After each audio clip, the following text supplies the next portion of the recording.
तो देखो ये कहानी 200 साल पहले से शुरू होती है, जहाँ पे हमारा लौंडा होता है वो डीमन लॉर्ड के साथ फाइट कर रहा होता है और फाइट होती है वो टोटली इंटेंस चल रही होती है और हमारा लौंडा होता है वो डीमन लॉर्ड को इजीली हरा भी देता है। पर उसके बाद वो सोचता है कि व्हाट द एफ यार, अब तो मैं करूँ क्या इस दुनिया में। अब देखो उसकी भी कुछ इच्छाएं होती हैं जिन्हें वो पूरा करना चाहता था, इसलिए वो एक फॉरबिडन स्पेल का इस्तेमाल करता है और खुद को रिइंकार्नेट कर लेता है। लाइक गेम बजे तो बजे कुछ तो प्रॉफिट हो। अब देखो वो रिइंकार्नेट हो जाता है और रिइंकार्नेशन के बाद की लाइफ में उसका नाम मैथियस होता है, जिसे क्रेस्ट ऑफ कॉम्बैक्ट मिला होता है। पर इस दौरान डीमंस की पावर भी बड़ी होती है, जिस वजह से शायद ह्यूमैनिटी होती है वो खुद खतरे में आ गई थी। पर इन चीजों से हटके हमारा मैथियस होता है वो सिटी के अंदर जा रहा होता है और रास्ते में बैठे बैठे बकैती पेल रहा होता है। तभी उसे सेंस होता है कि कुछ तो खतरा है। अब उसे कंफर्मेशन का इंतजार नहीं करना पड़ता, क्योंकि सामने एक जायंट बीस्ट आ जाता है और वो बोलता है कि बेटा अब मैं तेरी लूंगा। खबर यार खबर। अब भैया जो गाड़ी चला रहा था उसकी तो फटी पड़ी होती है, बट इतने में ही मैथियस होता है वो उसे निपटा देता है। कुछ ही वक्त में मैथियस होता है वो अपनी डेस्टिनेशन तक पहुंच जाता है और सबसे पहले एक वेपन शॉप के अंदर जाता है, जहाँ पे एक बंदा एक लड़की को बोल रहा होता है कि मैं तुम्हें कितनी बार समझा चुका हूँ, प्लीज मेरी बात समझने की कोशिश तो कर। वही मैथियस होता है वो सारे वेपन्स की क्वालिटी चेक कर रहा होता है, जो कि उसे सच में बिल्कुल अच्छी नहीं लगी होती है। वो शॉपकीपर होता है उस लड़की से बोल रहा होता है कि यार मैं तुम्हारी स्वॉर्ड को एनहेंस नहीं कर सकता। तभी मैथियस बीच में आते हुए बोलता है कि चिंता मत करो, मैं कर सकता हूँ। शॉपकीपर बोलता है कि बेटे उड़ता हुआ तीर होता है वो सामने से नहीं लिया जाता, वो अपने आप पीछे से ही आ जाता है। मैथियस होता है वो अभी भी अपनी बात पे टेका हुआ होता है। अब देखो उस लड़की के पास भी दूसरा ऑप्शन होता नहीं है, जिस वजह से ये चांस वो मैथियस को दे देती है कि भैया जैसे भी हो करना तो है ही। जब तलवार बनने की प्रोसेस चल रही होती है, वहीं पे लड़की होती है वो अपने आप को इंट्रोड्यूस करती है कि उसका नाम आल्मा है और वो उसका शुक्रिया अदा भी करती है, क्योंकि वो तलवार होती है वो अपनी बेस्ट फ्रेंड के लिए बनवा रही होती है। देखो तभी वहाँ पे उसकी दोस्त लूरी की भी एंट्री हो जाती है, जो कि लिटरली काफी ज्यादा सुंदर थी, जिसे देख के मैथियस के मन में भी अंगारे फूटने लगते हैं। आल्मा होती है उन दोनों को आपस में इंट्रोड्यूस करवाने ही लगती है। तभी मैथियस होता है वो बोलता है कि देखो मेरा नाम मैथियस है और मैं बहुत ज्यादा सुशील और संस्कारी हूँ, पर रात को थोड़ा अत्याचारी हूँ। मैथियस रियलाइज करता है कि वो काफी बकचोदी कर चुका था मेरी ही तरह। पर लूरी की भी बत्ती गुल हो चुकी होती है, वो तुरंत ही बोल देती है कि मैं किसी के साथ डेट नहीं कर रही हूँ या एंगेज नहीं हूँ किसी से। अब यहाँ पे तीनों लोगों के तोते उड़ चुके होते हैं कि आखिरकार ये कैसा जवाब था। इतना में वहाँ पे ब्लैकस्मिथ यानी शॉपकीपर भी आ जाता है, जो कि मैथियस को तलवार दे देता है। तो मैथियस होता है उसे एनहेंस कर देता है और कुछ ही पलों में उसे वापस कर देता है। सबको लग रहा होता है कि मैथियस उनसे झूठ बोल रहा है, उन्हें बना रहा है। पर मैथियस बोलता है कि चिंता मत करो, इस तलवार का इस्तेमाल करो। तो ये जो बहन की लूरी होती है वो सामने ही रखी हुई टेबल के ऊपर इसका इस्तेमाल करती है और वो इजीली दो पार्ट के अंदर डिवाइड हो जाती है, जिसे देख के सब काफी ज्यादा हैरान हो जाते हैं। तो अब शॉपकीपर होता है वो मैथियस से बोलता है कि मैंने आज से पहले कभी भी किसी को इतने कम टाइम में स्वॉर्ड को एनहेंस करते हुए नहीं देखा। अब ब्लैकस्मिथ को भी कुछ न कुछ गड़बड़ लग रही होती है, क्योंकि बिना मंत्र भूखे भैया ने ये सब कर दिया है, थोड़ा टफ तो है। अब हम यहीं की एक अकेडमी की एंट्रेंस एग्जाम को देख रहे होते हैं, जहाँ पे हमारा मैथियस भी होता है और अचानक से वहाँ पे लूरी और आल्मा भी आ जाती है। लूरी बोलती है कि अच्छा है हम लोग साथ में होते हैं, इस अकेडमी में एनरोल करेंगे। अब उसके बाद ही तो लूरी होती है वो मैथियस का स्टेमिना देख पाएगी, आई मीन स्ट्रेंथ। अब देखो एग्जाम होती है वो शुरू हो जाती है, जहाँ पे सबसे पहले लूरी होती है वो वहाँ के इंस्ट्रक्टर के साथ फाइट कर रही होती है। उन दोनों में एक टक्कर तो हो जाती है, जिसके बाद इंस्ट्रक्टर बोलता है कि तुम मेरे अगले वार के लिए तैयार रहना। तभी वो रियलाइज करता है कि उसकी तलवार अगले वार के लिए बची ही नहीं है और अपनी ये हालत देखने के बाद वो यहाँ पे लूरी को जिता देता है। अब अगली बारी मैथियस की होती है, जिस वजह से लूरी होती है उसे ऑल द बेस्ट बोलती है और हमारा लौंडा रिंग में उतर जाता है। पर मैथियस की जो लेने वाला होता है एग्जाम वो कोई नॉर्मल बंदा नहीं होता है, वो वहाँ की आर्मी का एक पार्ट होता है। मैथियस होता है वो सामने वाले की स्किल होता है वो चेक कर चुका होता है, इसलिए वो डिसाइड करता है कि वो उसके ऊपर ज्यादा हार्श नहीं होगा और वो अपनी स्ट्रेंथ को एनहेंस करता है और सीधा उसके ऊपर अटैक करने के लिए बढ़ देता है। अब देखो सभी का मुंह खुला का खुला रह गया होता है, क्योंकि पाव भर का बच्चा होता है वो सभी की लेने लगता है, तो ये किसी को अच्छा नहीं लगता है। मैथियस होता है वो उस इंस्ट्रक्टर को हरा के वहाँ पे एग्जाम का फर्स्ट फेस होता है वो खत्म कर देता है। अब यहाँ पे सभी को एक टारगेट दिया गया होता है और अपनी मैजिक एबिलिटी का इस्तेमाल करके उन्हें उसे हिट करना होता है। सबसे पहले लूरी की बारी आती है, जो कि इनकैंटेशन करके अपना एक फायर अटैक करके अपने टारगेट को हिट कर देती है। पर मैथियस को ये समझ आ चुका होता है कि इस वर्ल्ड में लोग काफी पिछड़ गए हैं, जिस वजह से लोगों को होता है वो वर्डलेस इनकैंटेशन आती ही नहीं है। और इस वर्ल्ड में जो सबसे ज्यादा कमजोर क्रेस्ट होता है उसे क्रेस्ट ऑफ ग्लोरी समझा जाता है एंड सबसे ज्यादा पावरफुल क्रेस्ट को क्रेस्ट ऑफ फेलियर कहा जाता है। अब बारी मैथियस की आ जाती है, जहाँ पे इंस्ट्रक्टर से बोलता है कि बेटे तुम्हारे क्रेस्ट के अकॉर्डिंग तुम कुछ नॉर्मल से स्किल यूज कर दो एंड इट्स लाइक हमारे लौंडे का ईगो हर्ट हो जाता है और बोलता है कि मास्टर साहब पीछे हटिए, अभी मैं आपको जलवा दिखाता हूँ। और वो बिना किसी इनकैंटेशन के होता है वहाँ पे एक ऐसा मैजिकल विस्फोट करता है कि वहाँ पे सभी की फट जाती है। मैथियस ने अपने एक अटैक में ही पूरे स्कूल की फाड़ दी होती है और उसके बाद मैथियस होता है उस अकेडमी में एनरोल हो हो जाता है और लूरी और आल्मा को भी होता है वो एकेडमी में एडमिशन मिल चुका होता है। अब वहाँ पे असेंबली जुड़ती है जहाँ पे उनके हेड मास्टर एडवर्ड होते हैं, वो सभी को कांग्रेचुलेशन बोल रहे होते हैं। वो बोलते हैं कि तुम आज से इस एकेडमी का पार्ट और तुम लोग काफी अच्छा करोगे, इस बात की हमें काफी ज्यादा उम्मीदें हैं। उसके बाद वो वहाँ से जाने लगते हैं। इतने में ही वो रुक के बोलते हैं कि मैथियस बेटा आओ मेरे कमरे में, तुमसे कुछ पर्सनल बातें करनी है मुझे।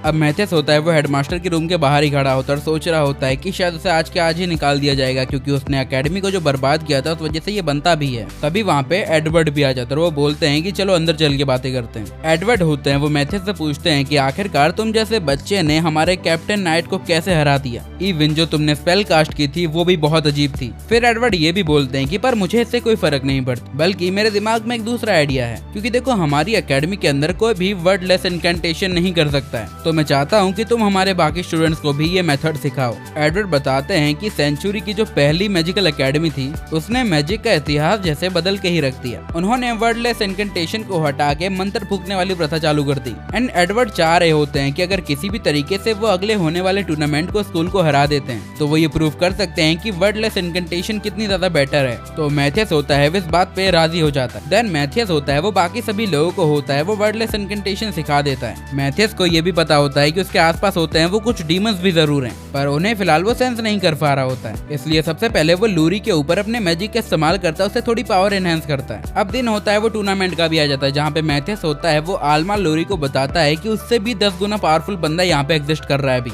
एंड बेसिकली वो कोई डीमन ही हो सकता है। अब मैथियस होता है वो रिंग के अंदर उतर जाता है। उतरते ही वहाँ पे जो लॉन्डे होते हैं वो मैथियस का मजाक उड़ा रहे होते हैं कि भैया देखो तुम्हारे पास तो क्रेस्ट ऑफ फेलियर है और हमारे मजे लेने आए हो। यहाँ पे जो फर्स्ट एकेडमी होती है वहाँ का प्रिंसिपल होता है वो डिसाइड ही कर चुका होता है कि भैया जीतने तो हम ही वाले हैं, पर मैथियस होता है वो तुरंत ही जान जाता है कि उन तिगड़ी का लीडर ही होता है वो यहाँ पे डीमन है जिसने ह्यूमन फॉर्म लेके एकेडमी के अंदर पार्ट लिया है। मैथियस होता है वो मैच शुरू होते ही अपना एक बहुत पावरफुल अटैक होता है उन लोगों के ऊपर कर देता है, जिससे होता यह है कि उस तिगड़ी के जो भी नॉर्मल ह्यूमंस होते हैं वो तुरंत ही हार के गिर जाते हैं, पर जो डीमन होता है वो अपना काउंटर कर लेता है और यहाँ पे मैथियस के ऊपर अपना एक अटैक करने वाला होता है। एंड वो भी इनकांटेशन के बिना होता है वो मैजिक कास्ट करता है। एंड ये मूवमेंट होता है वो मैथियस के लिए एकदम परफेक्ट होता है, जिस वजह से वो उसके ऊपर अटैक करने के लिए बढ़ता है, पर वो बंदा होता है वो जंप मार के हवा में पहुंच जाता है। तो मैथियस उसकी टांग खींचते हुए बोलता है कि भैया इनकेंटेशन कर लो वरना पकड़े जाओगे। ये जो डीमन होता है वो मैथियस के ऊपर कॉन्टिन्यूसली काफी सारे अटैक्स कर रहा होता है, पर मैथियस होता है वो सभी से बच रहा होता है क्योंकि उसका गोल होता है कि इस डीमन को सभी के सामने एक्सपोज करना है। तो इसीलिए मैथियस होता है वो अपने एक मैजिक का इस्तेमाल करता है, उसकी बॉडी के पास जाता है और एक कट लगा देता है, जिससे वो उस डीमन का रियल फॉर्म होता है वो सभी के सामने आ जाता है। एंड एडवर्ड जैसे ये चीज देखते हैं वो सारे स्टूडेंट को बोलते हैं कि अभी फिलहाल यहाँ से भाग जाओ। ये जो डीमन होता है वो मैथियस के ऊपर एक अटैक कर देता है, जिससे यहाँ पे धूल हवा में उड़ने लगती है और यहाँ पे कोई भी कुछ देख नहीं पा रहा होता है। पर मैथियस को पता होता है कि वो यहाँ से भागना चाहता है और इसलिए वो कैलकुलेट करता है कि उसे भागने में कितना टाइम लगेगा। इसलिए जैसे ही वो डीमन उड़ के वहाँ से भागने लगता है मैथियस बीच में आता है और उसका पंख काट देता है। देन उसके बाद मैथियस होता है उसके घोड़े लगा देता है। और अब मैथियस को पता होता है कि इस वर्ल्ड की हिस्ट्री होती है वो टोटली इनकरेक्ट है और उसे कैसे भी करके इसे ठीक तो करना ही होगा। अब ये सब खत्म होने के बाद लूरी होती है वो अचानक से मैथियस के पास आती है और उसे गले लगा लेती है। तो आल्मा उसे टॉन्ट मारते हुए बोलती है कि ये खुशी अपने बिस्तर में दिखाओ ना, यहाँ पे क्यों दिखा रहे हो। और ये सीन यहाँ पे ड्रॉप होता है और हम देखते हैं कि मैथियस और एडवर्ड होते हैं वो किंग के सामने बैठे होते हैं। किंग होते हैं वो मैथियस से बोलते हैं कि वो अपनी कोई भी एक इच्छा बोल सकता है पूरी करने के लिए। तो मैथियस बोलता है कि वो किंगडम के अंदर के सारे डंजन को एक्सप्लोर करना चाहता है एंड किंग भी होते हैं उसे इजीली परमिशन दे देते हैं। तभी मैथियस होता है वो किंग को ये भी बताने लगता है कि मेरे अकॉर्डिंग ये जो डीमंस होते हैं वो बहुत ही जल्द इस किंगडम के ऊपर अटैक करेंगे और मोटा मोटा करके हमारे पास टोटल 3 ही महीने बाकी हैं एंड आने वाले हमले को रोकने के लिए हमारे पास इनफ पावर नहीं है। तो मैं प्रेफर करूंगा कि दोनों एकेडमी को मर्ज कर दिया जाए, जिससे सभी को एक ही साथ में वर्डलेस इनकेंटेशन सिखाई जा सकती है। किंग को भी हल्का हल्का आइडिया हो चुका होता है कि मैथियस होता है वो नॉर्मल बच्चों से काफी अलग है, इसलिए वो मैथियस की सारी बातें मान जाते हैं एंड उसे डीमंस के अगेंस्ट के बैटल में उसका लीडर बना देते हैं। अब मैथियस को होता है वो पैलेस के स्टोर हाउस के अंदर जाने का मौका मिलता है। वहाँ पे एक सोल्जर होता है जो कि यहाँ पे मैथियस को बोलता है कि किंग ने कहा है कि यहाँ से वो कुछ भी चीज ले सकते हैं जिससे वो बैटल के दौरान बैरियर बना सकें। मैथियस को यहाँ पे एक तलवार दिखती है और जब मैथियस होता है उसके ऊपर अपनी अप्रेजल स्किल का इस्तेमाल करके देखता है तो मैथियस को पता चलता है ये तो उसी की स्वॉर्ड है जिसे उसने अपनी प्रीवियस लाइफ में बनाया होता है। मैथियस होता है उस तलवार को ले लेता है कह के ये बैरियर बनाने के लिए काफी ज्यादा यूजफुल है और साथ ही वहाँ पे पड़ा हुआ एक पेंडेंट भी होता है वो ले लेता है एंड किंग ने परमिशन दी थी जिस वजह से इसे कोई रोक टोक नहीं करनी पड़ती है। अब मैथियस होता है वो आल्मा लूरी के पास चला जाता है और उनसे बोलता है कि क्या वो लोग उसके साथ में डंजन में चल सकते हैं, क्योंकि बैरियर बनाने के लिए उसके पास इनफ सप्लाई नहीं है, जिस वजह से उसे डंजन में जाके सब कुछ ढूंढना पड़ेगा। तभी आल्मा ये बताती है कि उसने कभी तलवार का इस्तेमाल नहीं किया है। तो मैथियस होता है वो बोलता है कि इसकी चिंता तुम मत करो, जिसके बाद वो माना का इस्तेमाल करके बो यूज करना उसे सिखाता है। वो उसे ये भी बताता है कि जिस तरीके का उसका क्रेस्ट है वो उसे एक आर्चर बनने की एबिलिटी देता है। अब आल्मा होती है वो रेडी हो जाती है हमारे मैथियस के साथ डंजन में जाने के लिए। तभी लॉरी भी होती है उसके पास आती है और वो बोलती है कि मुझे भी होता है वेपन्स और मैजिक को इन्फ्यूज करना सिखाओ। मैथियस थोड़ा झिझक रहा होता है पर यहाँ पे वो उसे अपने प्यार भरी अदाओं से मना ही लेती है। आल्मा भी मजे लेने में कोई दिक्कत नहीं छोड़ रही होती है। वो बोलती है कि चाहे तो बिस्तर मैं ही बिछा देती हूँ, तुम काम कर लेना अपना। अब मजाक से हटके वो लोग होते हैं वो डंजन के अंदर पहुंच जाते हैं। मैथियस होता है उन्हें अभी तक फर्स्ट फ्लोर के अंदर लाया होता है। वो उन्हें समझाता है कि वो लोग अभी डंजन में टोटली न्यू हैं,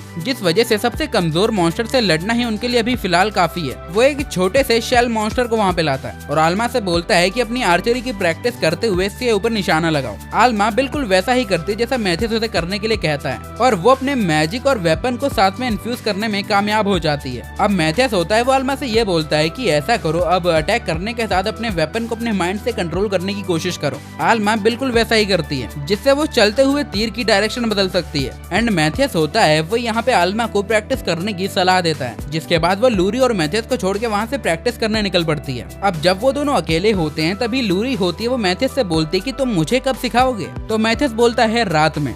वो बोलता है कि पहले हम यहाँ पे अपना काम खत्म कर लें, उसके बाद मैं तुम्हारी प्रैक्टिस करवा दूंगा। अब मैथियस होता है वो एक दीवार के पास जाता है और अपने मैजिक का इस्तेमाल करके उसे ब्रेक कर देता है। वो लूरी को समझाता है ये जो दीवारें होती हैं डंजन की वो ड्रैगन के ओर से बनी है और अगर उसे अच्छे से रिफाइन कर लिया जाए तो ये काफी यूजफुल होता है। मैथियस होता है उसे पूरी प्रोसेस समझाने लगता है कि स्टेप बाय स्टेप ये जो मैजिक होता है वो कैसे वर्क करता है और कैसे प्रोवाइड किया जाता है। वहीं जो आल्मा होती है वो अपनी प्रैक्टिस काफी अच्छे से कर रही होती है और अब वो मल्टीपल निशाने एक ही बार में लगा पा रही होती है। और जब आल्मा होती है वो यहाँ पे लूरी और मैथियस के पास वापस आती है तो वो रियलाइज करती है कि यहाँ पे लूरी अपने एक ही स्लैश से दीवार तोड़ रही होती है। हालांकि ये काम तो हमारे मैथियस का होता है। अब मैथियस को लगता है कि अब ये दोनों इतने काबिल तो हो चुके हैं कि ये आगे के फ्लोर पे जा पाएं, जिस वजह से वो लोग 10th फ्लोर तक पहुंच जाते हैं, जहाँ पे जाते साथ ही उन्हें छोटे छोटे स्नेल्स मॉन्स्टर मिलते हैं, जिसके ऊपर लूरी अपने फायर मैजिक का इस्तेमाल करके उन्हें दूर हटा देती है, पर इससे कोई खास असर नहीं पड़ता है। फिर आल्मा होती है वो अपनी बो का इस्तेमाल करके सभी को दीवार पर टांगने लगती है, जिसके बाद वो लोग होते हैं वो घंटों मेहनत करते हैं और अपना काम करते हैं। मैथियस बताता है कि जो पेंडेंट उसने अभी पहना हुआ है वो उसके साथियों की एबिलिटी बढ़ाने में काफी ज्यादा मदद करता है। मैथियस को ये रियलाइज हो जाता है कि अभी जिस जगह पे है वो काफी ज्यादा सेफ है,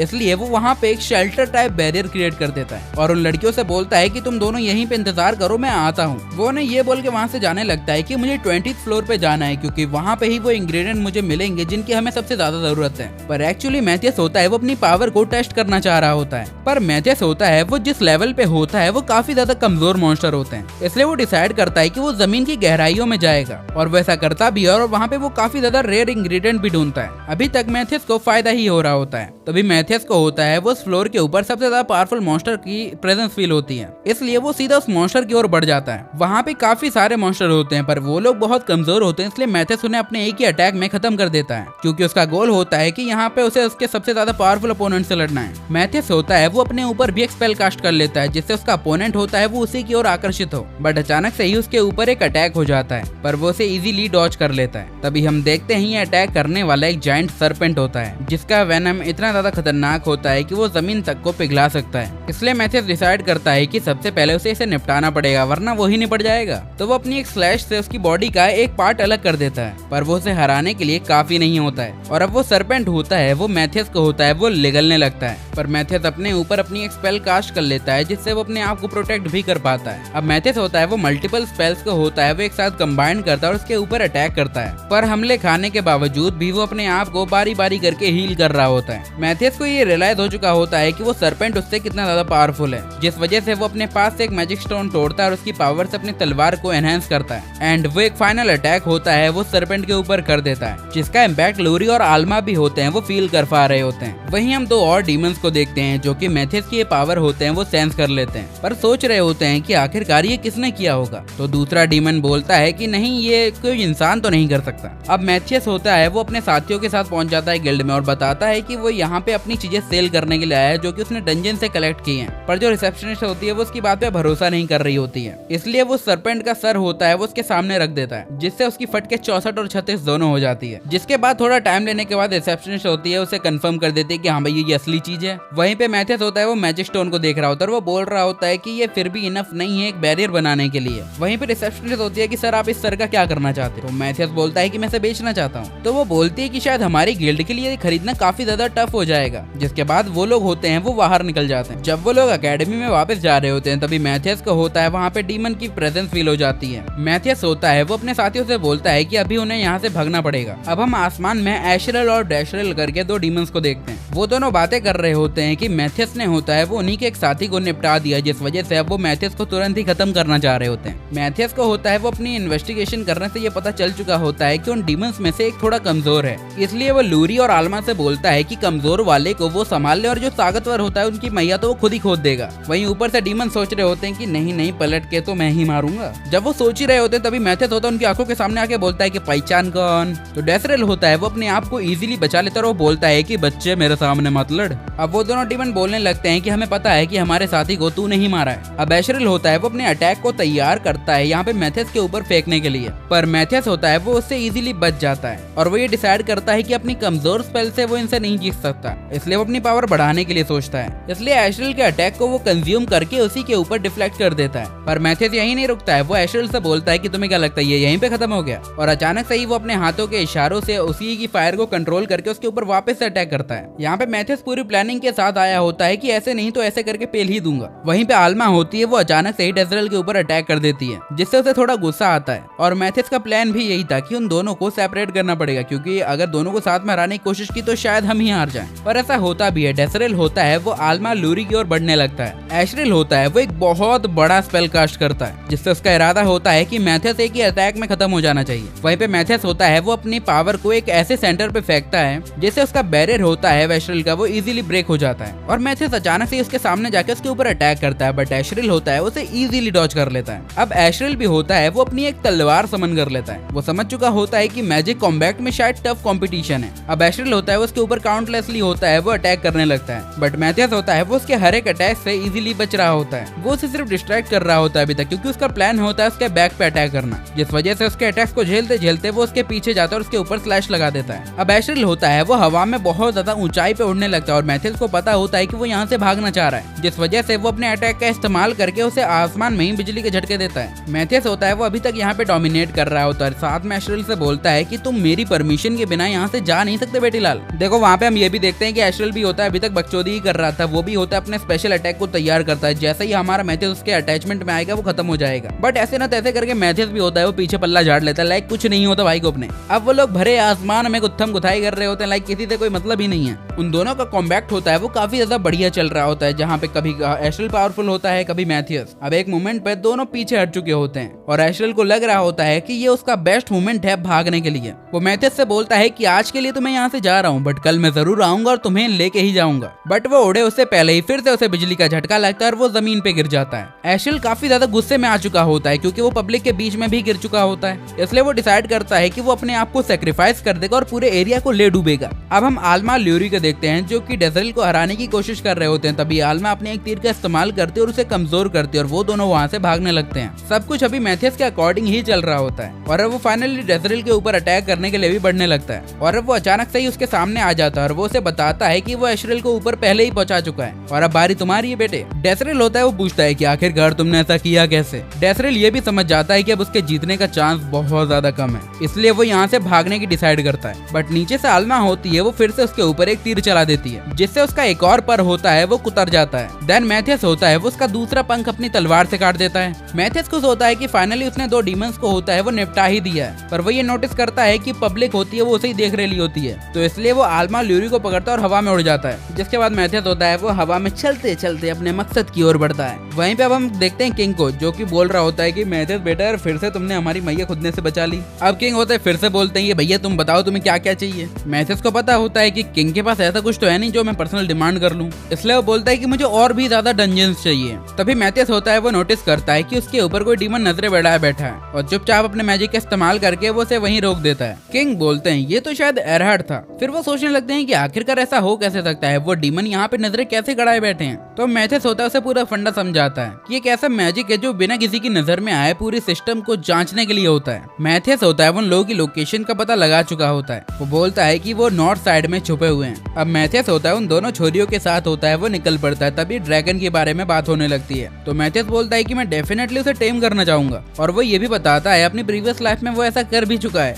उसने डार्कनेस ड्रैगन को होता है वो टेम किया था जिसका नाम था आयरस। अब मैथियस होता है वो उस ड्रैगन के काफी ज्यादा करीब आ जाता है और वो उन्हें पहले रोक देता है कि तुम यहीं पर रुको, मैं जाके आता हूँ। वो ड्रैगन उसे चेतावनी देती है कि यहाँ से चले जाओ वरना जान से जाओगे। पर मैथियस होता है वो उसकी बात पे बिल्कुल ध्यान नहीं देता है। इसलिए वो ड्रैगन होती है वो उसके ऊपर एक पावरफुल अटैक करने वाली होती है। तभी मैथियस अपनी चुटकी बजाते ही उसके अटैक को इजीली हटा देता है, जिससे ये ड्रैगन यानी आयरस होती है पूरी तरीके से हैरान हो जाती है। और जब आयरस होती है वो मैथियस को ध्यान से और परखते हुए देखती है। वो उसके बाद बोलती कि सर मुझसे गलती हो गई, मुझे छोड़ दीजिए सर। मैथियस बोलता है अच्छा ये सब तो ठीक है पर मुझे तुम्हारी थोड़ी हेल्प चाहिए। मुझे होता है वो इस कंट्री के दूसरे साइड में जाना है तो मुझे वहाँ पे लेके चलो और मेरे साथियों को। तभी आयरस होती है उसे अपने विंग्स दिखाते हुए कहती है देखो चलनी बन गए हैं विंग्स। वो बताती है कि लगभग 5000 सालों से वो उड़ी भी नहीं है। ये तब की बात है जब एक मैजिक एक्सप्लोजन हुआ था। देन मैथियस होता है उसे इजीली हील कर देता है। पर वो उसे आगे कुछ बोले उससे पहले ये समझा देता है कि अगर उसने गलती से भी उसकी ट्रू आइडेंटिटी होती है वो रिवील की तो वो उसे छोड़ेगा नहीं। देन अब मैथियस होता है वो आल्मा लोरी से बोलता है कि चलो अब यहाँ से चलने का वक्त हो गया। अब आयरस भी होती है उन दोनों को हाय हेलो करती है। उसके बाद वो लोग होते हैं वो उसके ऊपर चढ़ जाते हैं। अब वो लोग आसमान की ऊंचाइयों में उड़ रहे होते हैं। ये उन लोगों के लिए एक ऐतिहासिक सफर होता है। इससे ज्यादा बिल्डअप में क्या ही बनाऊंगा। और कुछ ही क्षणों बाद हमारा मैथियस होता है वो एक विलेज के अंदर पहुंच जाता है। हम एक डीमन को देखते हैं जो कि निगरानी कर रहा होता है। तभी मैथियस होता है वो ऊपर से टपकते हुए बोलता है अरे कैसे हो सर जी, दोगे अपनी। देन वो उसे 2 टुकड़ों में काट देता है। देन अब यहाँ पे मैथियस होता है वो बाकी डीमंस को फील करता है जहाँ पे 2 और डीमंस होते हैं वो इस बिल्डिंग के अंदर छुपे हुए होते हैं, जिसमें से एक तो चूतिया है और एक तो पावरफुल है। अब वो लोग होते हैं वो अंदर घुसने वाले होते हैं बट उससे पहले मैथियस होता है वो अपने साथियों के ऊपर टेलीपैथी स्पेल का इस्तेमाल करता है जिससे वो दूर रहते हुए भी आपस में कम्युनिकेट कर सके। जब वो लोग कमरे के अंदर पहुंचते हैं वहाँ पे एकदम सन्नाटा छाया हुआ होता है। पर मैथियस समझ चुका होता है कि वो डीमन भी होते हैं वो अपने मैजिक का इस्तेमाल कर रहे हैं। जिसके बाद वो लोग अपनी एबिलिटी का इस्तेमाल करते हैं और सेंस कर पाते हैं कि डीमन खोपचे में बैठे लाए। अब मैथियस होता है वो सबसे पहले तो अपने मैजिक का इस्तेमाल करके उन लोगों को होता है वो विजिबल कर देता है। जिसके बाद आल्मा होती है वो अपने तीरंदाजी का इस्तेमाल करने लगती है। वो अपने तीर का इस्तेमाल करके एरहार्ड के सर पे होती है वो निशाना लगाती है। एरहार्ड को लग रहा होता है कि आखिरकार ये लोग मुझे देख कैसे पाने, बट इसके बावजूद भी वो उन लोगों के ऊपर अटैक करने के लिए बढ़ता है। तो मैथियस उसके ऊपर एक काउंटर अटैक करता है बट वो दोनों आपस में क्लैश कर जाते हैं। अब आल्मा होती है वो कॉन्टिन्यूसली होते है वो अपने अटैक करने लगती है यानी तीर छोड़ने लगती है और वहीं पे हमारा मैथियस होता है उससे हैंड टू हैंड कॉम्बैट कर रहा होता है। वहीं पे एरहार्ड को लग रहा होता है कि यार ये लड़कियां मुझ पे जो वार कर रही है उसका कोई असर क्यों नहीं पड़ रहा। वहीं पे हमारा लौंडा होता है वो काफी तेज होता जा रहा होता है। तभी एरहार्ड ये रियलाइज करता है कि असल में मैथियस तेज नहीं हो रहा है बल्कि वो तीर होते हैं वो उसकी रफ्तार कम कर रहे हैं। और जैसे ही आल्मा होती है उसके ऊपर और तीर चलाती है उसके होता है वो सेंसेस खराब हो जाते हैं, मतलब उसको थोड़ा धुंधला सा दिखने लगता है। इसलिए वो अपने रेज मोड में चला जाता है। एंड इस रेज मोड को एक्सेप्ट करने के लिए भी यहाँ पे एरहार्ड को होता है वो अपनी कुछ चीज सेक्रीफाइस करनी पड़ी होती है जो कि होती है उसकी लाइफ। देन मैथियस होता है वो अपने साथियों को बोलता है कि तुम लोग यहाँ से वट लो।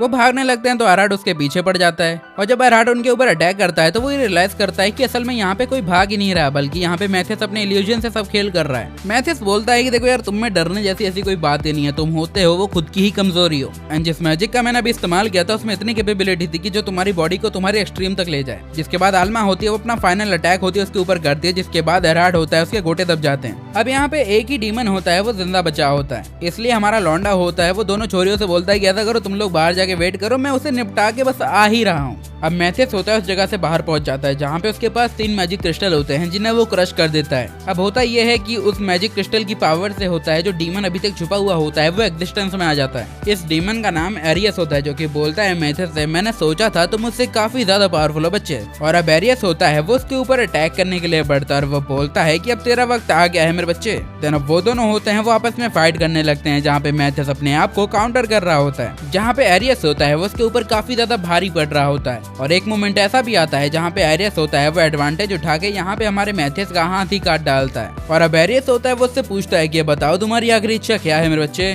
तभी मैथियस होता है वो बोलता है कि ज्यादा कुछ नहीं, अगर तू अपनी मम्मी का नंबर देगा तो काफी है। मजाक से हट के वो अपने हाथ को होता है अपनी बॉडी के साथ रीअटैच कर लेता है। अब एरियस को भी ये लगने लगता है ये बच्चा कोई बच्चा नहीं है बल्कि कोई बहरूपिया है, इसलिए वो अपने अटैक की स्ट्रेंथ बढ़ाता है और मैथियस के ऊपर काउंटलेस अटैक करने लगता है। पर मैथियस होता है वो ठुमक ठुमक के उसकी ओर ही जा रहा होता है, क्योंकि मैथियस होता है वो अपनी पावर का इस्तेमाल करके उसके अटैक को प्रेडिक्ट कर रहा था और उसकी मोशन को आराम से समझ पा रहा था। और अब एक ओपनिंग पाके मैथियस उसके हाथ पे कट लगा देता है जिससे उसकी ब्लीडिंग शुरू हो जाती है। और मैथियस होता है वो अपनी चाल चल चुका होता है जहाँ पे एरियस को भी लगता है कि अगर मैं मरने ही वाला हूँ तो मैं बजर्क होके मरना ज्यादा पसंद करूंगा, इसलिए अब वो भी अपने रेज मोड में जाने लगता है। एरियस होता है वो अपने फुल पोटेंशियल पे जाने ही वाला होता है, तभी मैथियस होता है वो अपनी पावर का इस्तेमाल करके उसकी पावर को डिफ्लेक्ट कर देता है, जिससे एरियस को काफी गुस्सा आता है और वो अपनी एनर्जी का फ्लो काफी बढ़ा देता है, जिसके बाद चारों तरफ धुआं ही धुआं छा जाता है। पर मैथियस होता है वो अपनी पावर का इस्तेमाल करके उस धुएं को भी इजीली हटा देता है और साथ में वो ये भी बोलता है कि चिंता मत करो, तुम्हारे सारे अटैक में प्रेडिक्ट कर सकता हूँ या फिर उन्हें खत्म कर सकता हूँ। अब एरियस होता है वो अपने अंदर सारी एनर्जी को होता है वो खींच रहा होता है, तो मैथियस होता है वो अपने पास से एक एनर्जी स्टोन निकालता है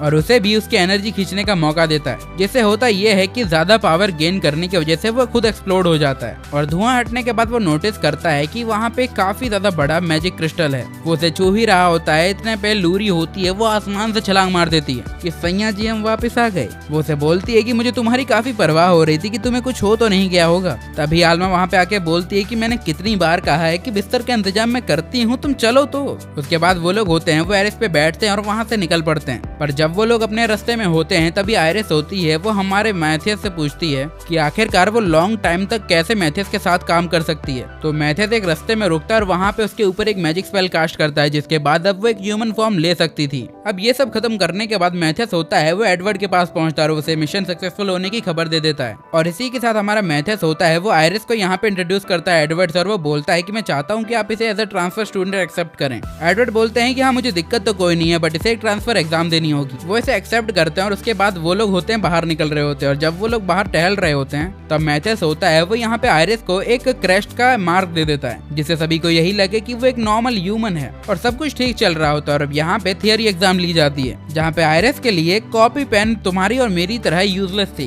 क्योंकि उसे पता ही नहीं था कि आखिरकार इन चीजों का करना क्या है। एडवर्ड को डाउट होता है कि साला ये लाया कहाँ से इस लड़की को। और अब कॉम्बैट मैच की शुरुआत होती है जहाँ पे उसका सामना होता है कैप्टन के साथ, जो कि उसकी एग्जाम लेने वाले होते हैं। हर जगह जो अच्छे नहीं होते। अब मैच शुरू होने से पहले यहाँ पे आयरिस होती है वो अपनी तलवार फेंक देती है और कैप्टन होते हैं उसकी ओर अटैक करने के लिए बढ़ने लगते हैं। आयरिस होती है वो अपने हाथों से ही उनके अटैक को रोक लेती है, जिसके बाद वो उन्हें थोड़ा सा धक्का देती है। देन अब वो उनके ऊपर अपना अटैक करने के लिए तैयार होती है। जैसे ही मैथियस ये चीज देखता है वो कैप्टन के ऊपर एक प्रोटेक्टिव बैरियर लगा देता है, पर वो भी उसे रोकने के लिए काफी नहीं होता और वो आयरिस के अटैक से दूर जाके गिरता है। एडवर्ड सदमे में होता है, ये बच्ची है क्या है मुझे समझ नहीं आ रहा। और अब जो फाइनल टेस्ट होता है जो कि निशाने लगाने वाला होता है, तो एडवर्ड उसे समझाते हैं कि बेटा तुम्हें ज्यादा कुछ नहीं करना, अपने मैजिक स्पेल का इस्तेमाल करो और एक भी टारगेट पे निशाना लगा दो। तो आयरिस बिल्कुल ऐसा ही करती है, वो अपने आप को तैयार करती है और अपने अटैक को होता है वो टारगेट की ओर थ्रो करती है। ज्यादा कुछ नहीं होता है, वो अटैक होता है वो पलट के हमारे लौंडे के ऊपर ही आने लगता है। इसलिए सबसे पहले वो अपने ऊपर ही प्रोटेक्टिव बैरियर लगाते हैं कि दूसरे की छोड़ो खुद की मैया पहले खुद जाएगी। होता भी यही है कि हमारे मैथियस के आसपास की पूरी जमीन गायब हो चुकी होती है, पर फिर भी आयरिस एक दूसरी कोशिश करने का डिसाइड करती है और वो दूसरा अटैक होती है वो फिर से छोड़ती है। बट वो इस बार भी होता है वो हवा में दूसरी साइड चला जाता है और हवा में जो एक्सप्लोजन होता है जिसे देख के सबकी अच्छी खासी फट जाती है। एडवर्ड भी बोलते हैं कि भैया तू हमें मारना चाहता है तो सीधा मार ले, ये सब करने का क्या मतलब होता है। बट आयरिस होती है वो डिसाइड करती है कि मालिक की इज्जत बचा के ही रहेंगे, इसलिए वो जमीन के अंदर से एक फायर अटैक करने का डिसाइड करती है। पर आप और मैं अच्छे से जानते हैं कि ये चीज कभी भी प्रोसेस नहीं करेगी और धमाका होना तय ही है। मैथियस ने होता है वो अपने साथ एडवर्ड और बाकियों को तो बचा लिया होता है, पर एरिस बोल रही होती है कि देखो मालिक हमने सबकी मैया खोदी, मतलब टारगेट खोद दिए पूरे। एडवर्ड बोलता है कि टारगेट तो चलो ठीक है, हमने आपको क्या बिगाड़ा है बेटा, पर अपनी जान की हिफाजत भी तय ही होती है, इसलिए वो बोलता है कि बेटे तुम पास हो, चिंता मत करो। अब हम देखते हैं कि मैथियस और एडवर्ड होते हैं वो माइंस के अंदर गए होते हैं, बेसिकली ना डंजन्स, बट बच्चों को वो चीजें नहीं मिल पा रही होती है जिससे मैजिकल बैरियर क्रिएट किया जा सके। वहीं दूसरी तरफ जो फर्स्ट एकेडमी का हेडमास्टर होता है वो मैथियस से बोलता है, बच्चे तुझसे तो बाद में निपटूंगा। एडवर्ड यार तू बड़ा ही चूतिया किस्म का बंदा है, लाइक एक बच्चे की मदद से तू कितना ही आगे बढ़ेगा बेटे। एडवर्ड बोलते हैं कि देखो यार बातें यहाँ पे मत खोदो, अगली बार कंपटीशन होगा तो वहाँ पे भी अपनी फौज लेके आ जाना, वहाँ पे भी खोद ही देंगे तुम्हें। प्रिंसिपल का ये भी कहना होता है कि मैथ्यस होता है वो एक डीमन है और हमें एक रीमैच करना चाहिए जहाँ पे मैथ्यस उसका पार्ट ना हो। मैथ्यस बोलता है कि अच्छा बेटे, पर जो भी हो यार तू उसमें भी हार ही जाएगा तो हार मान ले। इन मास्टर का नाम वैसे एडर होता है। एडर बोलते हैं कि हम मैच के अंदर देख ही लेंगे क्या होगा। एडर ने होता है वो अपने बहुत ज्यादा अच्छे तुर्रम खां खिलाड़ियों को बुला लिया होता है और वहीं हमारे मैथ्यस के स्कूल के लोग होते हैं वो सिर्फ 5 होते हैं। एडर को पूरा भरोसा होता है कि वो मैच ऑलरेडी जीत चुका है और जैसे ही मैच शुरू होता है और फर्स्ट स्कूल के जो बच्चे होते हैं वो अपना मैजिक कास्ट कर रहे होते हैं, इतने में सेकंड स्कूल वाले यानी एडवर्ड के जो बच्चे होते हैं वो सबकी मैया खोद ही देते हैं बिकॉज उन्हें वर्डलेस इनकैंटेशन आती है। और जब ये मंजर एडर देखता है वो बोलता है कि नहीं नहीं नहीं, तुम लोग मेरे साथ हमेशा गलत कर रहे हो। एडर बोलते हैं कि बेटे आप रहने दो यार, मतलब कब तक अपनी बेबुनियाद बातों पे टिके रहोगे। तुम्हें याद ना हो तो मैं बता दूं कि किंग ने ऑर्डर दिया था कि सब लोग होते हैं वो वर्डलेस इनकैंटेशन करेंगे, बट तुम अभी तक अपने स्कूल के अंदर होते हैं वो पुराना मेथड यूज कर रहे हो। एडर बोलता है कि मैं मानता हूँ कि उन्होंने ये ऑर्डर दिया था, बट मेरा काम है अपने एजुकेशन सिस्टम को बचा के रखना। वाह, फिर वही वो झूठे पॉलिटिशियन वाली बातें। खैर ये सीरियस हो जाएगा। तभी वहाँ पे किंग होते हैं वो वाइल्ड कार्ड एंट्री मारते हैं, बोलते हैं कि हाँ बेटा झुकियो जरा। उसके बाद गार्ड्स होते हैं वो वहाँ से चुपचाप उसे लेके चले जाते हैं। वहीं फिर से हम मैथ्यस को देखते हैं जो कि अब डंजन्स की ओर बढ़ रहा होता है और गहराई में। मैथ्यस का मानना होता है कि शायद अब वो जल्द से जल्द होते हैं बैरियर को क्रिएट कर लेंगे क्योंकि अब उन्हें फर्स्ट एकेडमी का भी पूरा सपोर्ट मिल चुका है। तभी अचानक से जो वुल्फ्स होते हैं उनकी ओर अटैक करने के लिए बढ़ने लगते हैं। तो आल्मा लूरी होते हैं वो अपने अपने स्किल्स का इस्तेमाल करते हैं और सभी को पेलते हैं। मैथ्यस को काफी सही लग रहा होता है कि अच्छा है लोगों में टीम वर्क है तो और क्या ही चाहिए। वहीं दूसरी ओर आयरिस होती है वो अपने छोटे मोटे अटैकों से ही धरती फाड़ रही होती है। आयरिस कैसे अटैक देख के 2 बार के लिए तो डीमंस की भी फट जाती कि मैडम अगर कुछ ले दे के बात होती हो तो कर लेते हैं ना। वहीं आयरिस का निशाना भी अच्छा नहीं होता है क्योंकि मैथ्यस के ऊपर ही भारी पड़ रहा होता है और अब ये सारे मॉन्स्टर भी होते हैं वो वहीं पे निपट जाते हैं। अब मैथ्यस को लगता है कि अब उसे ज्यादा अंदर जाना चाहिए, पर वो जगह भी उसे काफी सही लग रही होती है, इसलिए वो डिसाइड करता है कि अब वो मॉन्स्टर्स को यहाँ पे बुलाएगा। इसलिए लूरी होती है बैठ जाती है और यहाँ पे मैजिक क्रिस्टल के ऊपर होती है वो अपने अंतर मंतर फूकने लगती है। वहीं मैथ्यस होता है वो पीछे से उसकी बाहों में बाहें डाल देता है फॉर अ सपोर्ट। पर लूरी के तो माहौल ही बन चुके होते हैं और जब यहाँ पे लूरी अपने प्रोसेस को कंप्लीट कर देती है तो मैथ्यस होता है वो आयरिस से बोलता है कि इस स्टोन को अपने मैजिक से इन्फ्यूज करो। आयरिस बिल्कुल ऐसा ही करती है, बट यहाँ पे आयरिस की पावर इतनी ज्यादा होती है और फ्लो इतना एक्सट्रीम हो जाता है कि मैथ्यस को डर लगने लगता है कि यहाँ पे कोई एक्स्ट्रा लेवल का बंदा ना आ जाए यानी मॉन्स्टर। मैथ्यस उसे चुपचाप ये कहता है कि अपने मैजिक की स्ट्रेंथ होती है वो कम करो, पर यहाँ पे आयरिस को लगता है कि शायद मैजिक कम पड़ रहा है इसलिए वो उसमें और भी ज्यादा मैजिक फूकने लगती है और अब यहाँ पे मैजिकल सर्कल से होता है वो बहुत ज्यादा शैडो ऑरा बाहर निकलने लगता है। एंड मैथ्यस को लगता है कि आने वाला डीमन इतना खतरनाक होगा कि हम चारों की तो कह के ले लेगा। और यहाँ पे जो चट्टाने होती हैं वो ढहने लगती है और मैथ्यस अपने साथियों से बोलता है कि सब यहाँ पे छोड़ो और भागो यहाँ से। और जब वो लोग भाग ही रहे होते हैं तभी अचानक से एक जायंट ड्रैगन उनके सामने प्रकट हो जाता है। मैथ्यस को लगता है कि ड्रैगन उसके काम के लिए परफेक्ट है, इसलिए वो आयरिस को आगे बुलाकर वो बोलता है कि चलो इसे एक नाम दो। आयरिस पूरी कोशिश करती है पर ड्रैगन होता है वो मूड में नहीं होता है, इसलिए वो सीधा आयरिस के ऊपर अटैक करने के लिए बढ़ने लगता है और आयरिस भागते हुए बोलते हैं कि भैया बचा लो, गलती हो गई, अगली बार नहीं करेंगे।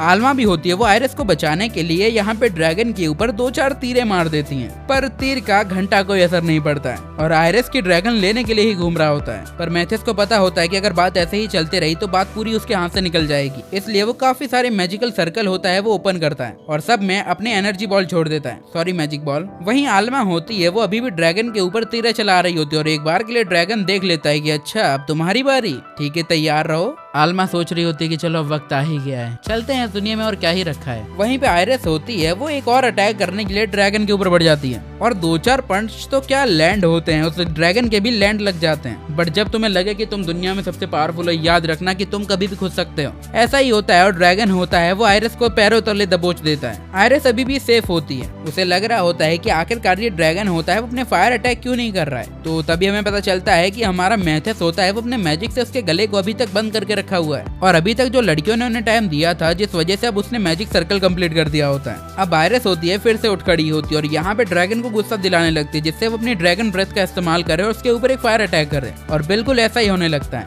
अब जैसे ही वो अटैक तैयार हो जाता है वो आयरिस के ऊपर थ्रो करता है तो आयरिस वहाँ से हट जाती है। वहीं पे मैथ्यस होता है वो अपने मैजिक बैरियर का इस्तेमाल करता है और उसके अटैक को इस तरीके से बांध देता है कि उसका पूरा एक्सप्लोजन होता है वो ड्रैगन के ऊपर ही पड़े। आयरिस होती है वो भागते भागते एक गड्ढे में चली जाती है पर मैथ्यस को पता होता है कि एक्सप्लोजन काफी खतरनाक होता है, इसलिए वो आयरस के पास आता है और उसे प्रोटेक्ट करता है। बट इस दौरान धमाका हो जाता है और जब धुआं होता है हट जाता है तो हम देखते हैं कि जो ड्रैगन होता है वो पूरी तरीके से चला गया होता है और वहीं आयरस होती है वो उसका कोर लेके बाहर आती है। कोर मैजिक स्टोन दोनों एक ही हैं। मैथियस काफी खुश होता है कि उन लोगों का टीम वर्क और बाकी चीजें सही से वर्क कर रही हैं, इसलिए अब वो आयरस को भी अपनी टीम का पार्ट मान ही लेता है। अब हम कुछ वक्त बाद का सीन देखते हैं जहाँ पे मैथियस होता है वो आयरस को प्रैक्टिस करवा रहा होता है कि कैसे अपनी ह्यूमन बॉडी में वो अपने आप को कंट्रोल कर सके। जहाँ पे आयरस को एक पहला टास्क मिला होता है कि उसे अपने सर पे शेल रखना है और भागना है उसे बिना गिराए। बट यहाँ पे ऑब्स्टिकल होती है आल्मा, क्योंकि वो उसके ऊपर तीरें चला रही होती है और हर बार जब आयरस होती है वो तीर से बचने की कोशिश करती है वो शेल को नीचे गिरा देती है। आयरस को लगता है कि उसकी काम होता है वो चल रहा है ढंग से, पर मैथियस बोलता है कि अपने मूवमेंट को बढ़ाओ और जितना हो सके उसे अपने माथे पे कैरी करके रखो।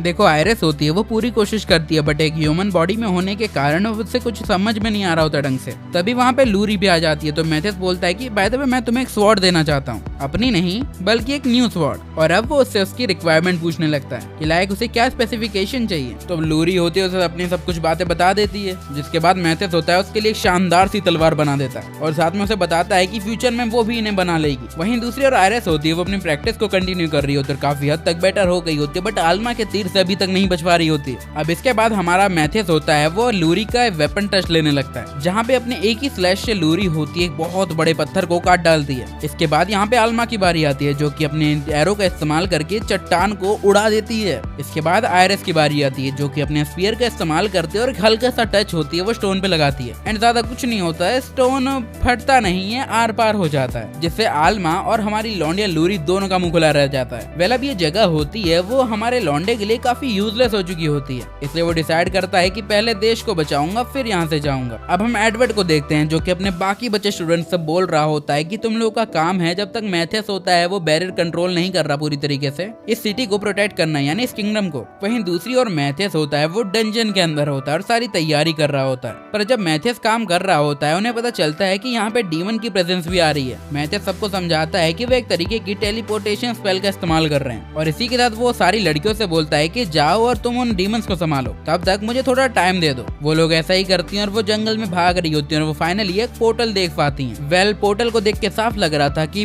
डीमंस होते हैं वो किसी भी वक्त यहाँ आ सकते हैं, इसलिए वो लोग अपने अपने वेपन्स को एनहेंस करने लगते हैं। आल्मा पूरी तरीके से तैयार होती है, वहीं पे पोर्टल होता है वो धीरे धीरे करके बड़ा हो रहा होता है। तभी अचानक से डीमन होता है वो पोर्टल से बाहर आ जाता है और आल्मा उसके ऊपर अपना तीर फेंक देती है और उसे वो लग जाता है और वो जमीन पे गिरने लगता है। और उनका टीम अब सही चल रहा होता है कि जैसे ही दूसरा निकलता है उसके ऊपर तीर चला जाता है, उसके बाद तलवार से लूरी उसको काट डालती है और अब कुछ ही देर में वो पोर्टल भी होता है वो बंद हो जाता है, जिससे उन दोनों को लगता है कि भैया हम तो जीत गए। तभी अचानक से उन दोनों को एक चीज फील होती है और उन्हें पता चलता है कि असल में मेन टारगेट ये जगह थी भी नहीं। इसके बाद वो दोनों लिलिया को वहाँ पे छोड़ के यानी जो लड़की यहाँ पे थी उसे छोड़ के वो मैथियस के पास चली जाती। मैथियस उन्हें समझाता है कि जिस तरीके का टेलीपोर्टेशन मैजिक वो इस्तेमाल कर रहे हैं वो एक एडवांस लेवल का मैजिक है और हो सकता है उनका नया टारगेट सेकंड एकेडमी हो, इसलिए वो उन दोनों को बोलता है कि तुम मुझे जितना हो सके उतना टाइम दो, उसके बाद मैं पूरी बागडोर संभाल लूंगा। अब मैथियस पे भरोसा करके यहाँ पे लूरी और आल्मा होती हैं वो एडवर्ड के पास चली जाती हैं और लिलिया भी वहाँ पे आ जाती है और अचानक से ही एक और पोर्टल होता है वो आसमान में खुल जाता है और डीमन बाहर आने लगता है। इस डीमन का नाम बर्लियस होता है और उसे लग रहा होता है कि जो भी अभी उसके सामने खड़ा है वो उसके सामने खड़े होने के भी लायक नहीं है, जिस वजह से वो उनके ऊपर एक स्पेल कास्ट कर देता है। धमाका काफी जोर का होता है और जिससे उसे लग रहा होता है कि मामला निपट गया, बट नीचे सभी ने मैजिक बैरियर क्रिएट कर लिया होता है, वो सेफ होते हैं। बर्लियस को थोड़ा गुस्सा आ रहा होता है, वहीं दूसरी ओर एडवर्ड को लगता है कि अब उनकी बारी है, तो वो अपने स्टूडेंट को कह के यहाँ पे बर्लियस के ऊपर अटैक करता है, पर उनका अटैक इतना पावरफुल नहीं होता है कि वो बर्लियस के पास तक पहुंचे। बर्लियस भी ऊपर से मजे ही ले रहा होता है। इतने में ही आल्मा होती है वो अपनी एरो का इस्तेमाल करती है, हालांकि वो एरो उसके पास तो पहुंच जाती है पर वो उसे डैमेज नहीं कर पाती क्योंकि बर्लियस उसे अपने हाथों से ही तोड़ देता है। सब लोग होते हैं वो बर्लियस की पावर को लगभग समझ ही गए होते हैं। आल्मा को ये पता लग गया होता है कि अभी तक मैथियस के साथ मिलकर जिन डीमन से उन लोगों ने फाइट की होती है उसके मुकाबले ये काफी ज्यादा पावरफुल है। आल्मा की उम्मीद लूरी के ऊपर होती है, कहीं उसने इनहेंस कर दिया हो वेपन्स को, पर वहाँ पे लूरी की ही पावर ध्वस्त हो रही होती है। वहीं पे बर्लियस होता है वो अपने फाइनल अटैक करने की तैयारी कर रहा होता है लॉन्डो के लिए। वहीं पे एडवर्ड होता है अपने स्टूडेंट्स के साथ मिलकर वहाँ पे एक बैरियर क्रिएट करता है और यहाँ पे बर्जियल होता है उसके ऊपर अटैक कर देता है, बट बर्लियस की स्पेल होती है वो उन लोगों से काफी पावरफुल होती है, इसलिए अब उनका बैरियर होता है वो टूटने ही वाला होता है। एडवर्ड को लग रहा होता है कि अब मामला खत्म ही होने वाला है। इतनी ही देर में लूरी होती है वो अपनी एन्चेंटमेंट खत्म कर देती है, जिसके बाद आल्मा होती है वो अपनी एक एरो होती है वो बर्लियस के ऊपर फेंक देती है। बर्लियस को थोड़ा तो इम्पैक्ट पड़ता है बट उसे लगता है कि मामला यही खत्म हो गया, बट अचानक से तीर रिटर्न होकर उसकी ही अंदर घुस जाता जाता है और नीचे वाले स्टूडेंट होते हैं वो अपने मैजिक को कंबाइन करके उसके ऊपर एक अटैक कर देते हैं, जिसकी वजह से वो नीचे गिरने लगता है। जब उन्हें लग रहा होता है कि मामला ठंडा हो चुका है, इतने में ही आसमान में बहुत सारे डीमन होते हैं वो आ चुके होते हैं। लूरी को लग रहा होता है कि अब वक्त आ चुका है दुनिया से जाने का, तो आलमा बोलती है कि चलो जो भी हो, हमें ऐसे रोकना पड़ेगा जब तक मैथियस यहाँ पे नहीं आ जाता, क्योंकि एक लौता काम है जो मैथियस ने उन्हें सौंपा है। आलमा होती है वो अपनी बो को तैयार करती है, वो एरो फायर करने वाली होती है और वहीं पे लूरी उसकी एरो को होती है वो एनहेंस करती है। जब अटैक करने ही वाले होते हैं तभी अचानक से मैथियस भैया पीछे से आके एक डीमन को निपटा देते हैं। मैथियस का गोल सिर्फ एक डीमन को मारना नहीं होता है, इनफैक्ट वो एक के बाद एक करके सभी को मारना शुरू करता है। ये देख के उन डीमंस का लीडर होता है वो डिसाइड करता है कि अब उसे रेज मोड में जाना होगा और वो रेज मोड में आ भी जाता है। बट मैथियस के लिए ये पिछले जन्म का खेल ही होता है, जिस वजह से अब वो धीरे धीरे करके सबकी मैया खोद रहा होता है। मैथियस होता है अब उसे निपटाने के बाद जमीन पे आ जाता है, वो बोलता है कि ज्यादा टफ था भी नहीं वैसे, और लूरी और आलमा होते हैं वो उसके गले लगने जाते हैं। मैथियस होता है वो उन दोनों को कहता है, लूरी और आलमा तुम दोनों काफी अच्छे और तुमने हमारी काफी हेल्प किया आज, और साथ ही साथ वो उन्हें ये भी बता देता है कि फाइनल बैरियर होता है वो तैयार हो चुका है, बस उसे एक्टिवेट करने की देरी है। जिसके बाद वो डंजन में वापस जाता है और मैजिक स्टोन का इस्तेमाल करके प्रोटेक्टिव बैरियर होता है वो एक्टिवेट कर देता है, और ये एनर्जी इतनी ज्यादा होती है कि सबको लग रहा होता है कि पल्ला यहीं पे झड़ चुका है। पर मैथियस ये रिवील करता है कि ये तो सिर्फ शुरुआत थी, क्योंकि अब डीमंस का एक बहुत बड़ा गुट्ठा होगा वो यहाँ पे आएगा और सभी को पेलेगा, क्योंकि यहाँ पे जो बैरियर बना है वो एक डीमन की चीज से ही बना है, इसलिए वो और भी डीमंस को अपनी ओर आकर्षित करेगा। एंड इस बार आने वाले डीमन कोई बच्चे नहीं होंगे, they were like a real demons. Edward और सभी तैयार होते हैं कि भले अपोनेंट कितना ही पावरफुल हो कि हम भी कमजोर नहीं हैं, और जब वो लोग तैयारी खड़े होते हैं तो काफी सारे बुल्स होते हैं उनकी ओर अटैक के लिए बढ़ रहे होते हैं। वहीं पे स्टूडेंट होते हैं वो अपने अपने अटैक का इस्तेमाल करके उन्हें रोक रहे होते हैं। मैथियस को भी काफी बढ़िया लग रहा होता है कि अभी उसकी मदद की कोई ज्यादा जरूरत है नहीं, इतने में भी वहीं पे जायंट मॉन्स्टर भी आ जाते हैं। एडवर्ड चुपचाप अपने बच्चों को बोलता है कि भैया पीछे पैर खींच लो वरना निपटे जाओगे, और मैथियस वहाँ पे एंट्री मार लेता है। देन वो तीनों लड़कियां भी वहाँ पे आ जाती हैं, और जैसे यहाँ पे आयरिस होती है वो उनके ऊपर अटैक करने के लिए बढ़ती है, तो मैथियस बोलता है कि लेट डैडी कुक, और उसके बाद आयरिस को उस मॉन्स्टर के सिर में दे मारता है, जिससे वो पलट के नीचे गिर जाता है। जिसके बाद आलमा होती है वो अपनी एरो का इस्तेमाल करके कुछ डीमंस को हराती है, और मैथियस को भी लगता है कि उसकी टीम काफी ज्यादा अच्छा कर रही है। तभी वो लोग नोटिस करते हैं कि उनकी ओर एक जायंट बीम बढ़ रही है, उन लोगों के लिए एकदम नया होता है। तभी मैथियस समझाता है कि एक तरीके की ऐसी चीज है जो कि बाकी डीमंस को अपने अंदर इन्वॉल्व कर लेती है, जिससे उसकी एनर्जी ज्यादा इवॉल्व हो, और मैथियस को लगता है कि उसे ये स्पीड बढ़ानी चाहिए, इसलिए आयरिस की इस्तेमाल करके वो ये सब करने लगता है। उसके बाद उनके पास जितने भी मैजिक स्टोन होते हैं वो उसे उसके अंदर फेंकने लगते हैं, और वो ये तब तक करते रहते हैं जब तक वो मॉन्स्टर होता है वो एक जायंट मॉन्स्टर में ना बदल जाए। अब वो बीस्ट होता है एक तरीके का लायन बन जाता है। एक बहुत पुराना शो है, मैं उसका नाम नहीं लूंगा, अगर तुम्हें याद आए तो कमेंट कर रहा हूँ उसका नाम, क्योंकि ये बीस्ट लगभग उसी की वाइब दे रहा है। बीस्ट इतना खतरनाक लग रहा होता है कि यहाँ पे उन दोनों लड़कियों की फट जाती है कि ये क्या हो गया भाई। मैथियस होता है उन लोगों से बोलता है कि लॉन्ग रेंज में उसे प्रोटेक्शन देना, लाइक एरो का इस्तेमाल करें, और मैथियस होता है वो भागे भागे उन लोगों की ओर बढ़ने लगता है। वो मॉन्स्टर लगभग मैथियस को कुचलने ही वाला होता है, बट वो उससे बच जाता है। जिसके बाद आयरिस होती है वो उस मॉन्स्टर के पैर पे कट लगा देती है। अब वो अपने मैजिक का इस्तेमाल करके अपनी तलवार को समन करता है और सीधे उस बीस्ट की आंख में डाल देता है, और उसके बाद एक मैजिक क्रिस्टल का इस्तेमाल करके अपनी तलवार को एनहेंस कर देता है, और उसके बाद एक अच्छा खासा स्लैश चला के उस शेर के या फिर जो बीस्ट होता है उसके पैर लगभग काट देता है। बट उस बीस्ट की एक कैपेबिलिटी होती है कि वो अपने आप को रीजनरेट कर पा रहा होता है, इसलिए वो अपनी तलवार की पावर को भी थोड़ी बढ़ाता है और सीधा उसके फेस पे कट मारता है। और अब वो एक और मैजिक स्टोन का इस्तेमाल करते हुए काफी सारे सर्कल होता है वो उस बीस्ट के आसपास कर लेता है, और एक के बाद एक उस पे मल्टीपल स्लैश चला रहा होता है। और अब मैथियस को एक रेंज मिल चुकी होती है, जिसके बाद वो ऐसा करता है उस बीस्ट को 2 टुकड़ों में काटने लगता है, और देखने से तो यही लग रहा होता है कि वो निपट चुका होता है, और सभी लोग खुश होते हैं कि फाइनली सब कुछ खत्म हो गया, और पूरे सिटी में और किंगडम में एकदम बवाल मच चुका होता है कि भैया क्या कर दिया ये। अब कुछ वक्त बाद हमारा लौंडा होता है वो एडवर्ड के पास जाता है, वो बोलता है कि फिलहाल वो इस किंगडम से बाहर जाना चाहता है और काफी सारी रिसर्च करना चाहता है, क्या हो सकता है कि काफी मॉन्स्टर और आए और यहाँ पे मैया खोद दें। एडवर्ड होते हैं वो हमारे लौंडे की स्पेशल रिक्वेस्ट को एग्री कर जाते हैं, बोलते हैं अगर तुम्हें ये करना है तो ठीक है। और जब लड़कियों का चेहरा भी उतरने लगता है ना, तो वो बोलता है कि जाओ यार तुम भी किला फतेह करे। लाइक सबकी अपनी वजह होती है, जैसे लूरी होती है वो पर्सनली हमारे लौंडे को पसंद करती है, वहीं पे आलमा होती है वो कुछ नया सीखना चाह रही होती है। जिसके बाद वो कुछ ही पलों में यहाँ से निकलने वाले होते हैं। सब लोग उन्हें सी ऑफ करने आए होते हैं कि जब मर्जी आए आ जाना, बट आ जरूर जाना। अब वो लोग होते हैं वो जंगलों के बीच में सफर करते करते दिन रात गुजारते गुजारते एक जगह पे पहुंच जाते हैं, जहाँ पे उनका मकसद होता है कि अगली सिटी में जाके और डंजन्स को एक्सप्लोर करना। अब वो लोग होते हैं वो एक जगह पे पहुंचते हैं जिस जगह का नाम होता है डंजन सिटी, और ये जगह होती है वो टोटली से खंडर हो चुकी होती है। सिंपली कहा जाए तो यहाँ पे सिर्फ वही लोग बचे होते हैं जिनमें कोई कैपेबिलिटी नहीं होती है। वो जगह ऐसी होती है जब मैथेस एक दुकान के बाहर खड़ा होता है तो शॉपकीपर बोलता है कि भैया वहाँ से हट जाओ, तुम्हारे ऊपर का लैंप कभी भी फट सकता है। और कहते साथ ही वो लैंप फट भी जाता है। और अब लूरी गुस्से में आ जाती है। वो शॉपकीपर से पूछते कि आखिरकार ये क्या बकचोदी है, अचानक से फट कैसे गया। तो वो शॉपकीपर बताता है कि ये उनके सिटी लॉर्ड का ऑर्डर है, क्योंकि आधे से ज्यादा शहर होता है वो ऑलरेडी डंजन के अंदर जा चुका है। मैथेस ये बात सुनते ही समझ जाता है कि यहाँ के जो किंग है उनका यही मानना होता है कि बंदों को पेलो। और अब मैथेस इस चीज को इन्वेस्टिगेट करना चाह रहा होता है, पर वो डायरेक्टली किसी डंजन के अंदर नहीं जा सकता, इसलिए उन्हें एक एडवेंचरर बनने की जरूरत है। इसलिए उन्हें गिल्ड चाहिए जहाँ पे वो एज एडवेंचरर रजिस्टर कर सके। कुछ ही वक्त में वो लोग एक गिल्ड के अंदर पहुंच जाते हैं, जहाँ पर रिसेप्शनिस्ट खड़ी होती है। उसका नाम होता है रूबी। और हमारा मैथेस बोलता है कि हमें डंजन के अंदर जाना है। तो रूबी को लगता है कि ये लोग बच्चे और काफी कमजोर हैं, इसलिए वो उसे मना करती है। एंड ऑल्सो बिना किसी खास परमिशन के वो अंदर नहीं जा सकते, या तो उन लोगों को एक खास क्वेस्ट होती है वो कंप्लीट करनी होगी। तभी दूसरी एक एडवेंचरर गिल्ड की वर्कर होती है वहाँ पे आती है और बताती है कि काफी लोग होते हैं वो घायल रूप से होते हैं, वो डंजन से बाहर आए हैं। तो मैथेस को लगता है ये सही मौका, और वो सभी को बोलता है कि मैं हीलिंग मैजिक से सभी की हेल्प कर सकता हूँ। मैथेस होता है उन लोगों के साथ टाउन हॉल चला जाता है जहाँ पे सारे लोग होते हैं। मैथेस उन लोगों की हालत देख के काफी चिंता में आ जाता है। अब मैथेस होता है वो एक स्पेल कास्ट करता है जिससे वो चेक कर पाता है कि कौन कितना घायल है, और उस अकॉर्डिंग वो उन्हें नंबर दे देता है चेक करने के लिए। एंड मैथेस होता है वो लड़कियों को बोलता है कि उनके नंबर के अकॉर्डिंग होता है वो लोगों को हील करना शुरू करो। और जब मैथेस होता है वो एक बंदे को हील कर रहा होता है तभी वहाँ पे कोई आ जाता है और बोलता है कि बच्चों तुम लोग ये क्या कर रहे हो, तुम्हें पता भी है ये कितनी सीरियस बात है। मैथेस बोलता है कि बुड्ढे तेरे से ज्यादा मैं जानता हूँ, तो अपनी बकचोदी बंद कर। देन अब वो उसे हील करना शुरू करता है। एंड कुछ ही देर में मैथेस होता है वो उस बंदे को पूरी तरीके से हील करने लगता है, और इसे देख के वो पीछे वाला बंदा सोच रहा होता है कि आखिरकार ये लौंडा है कौन। एंड अब मैथेस होता है वो सभी से बोलने लगता है कि तुम में से जिसको भी हीलिंग मैजिक आता हो तो अपने साथियों को हील करो, वरना वो बहुत जल्द ही मर जाएंगे। और ये सुनते ही सारे लोग होते हैं वो हमारे मैथेस की कही हुई बातों पे खरे उतरने लगते हैं। देखो काफी ज्यादा मेहनत करने के बाद मैथेस ने होता है वो सभी की जान बचा ली होती है, बट उसकी एनर्जी पूरी तरीके से ड्रेन हो गई होती है। और सब खुश होते हैं कि अब भैया कोई दिक्कत की बात नहीं है, सब बच चुके हैं। इस वजह से जो बड़े भाई साहब होते हैं वो मैथेस से हाथ मिलाते हैं कि भैया तुमने तो कमाल कर दिया।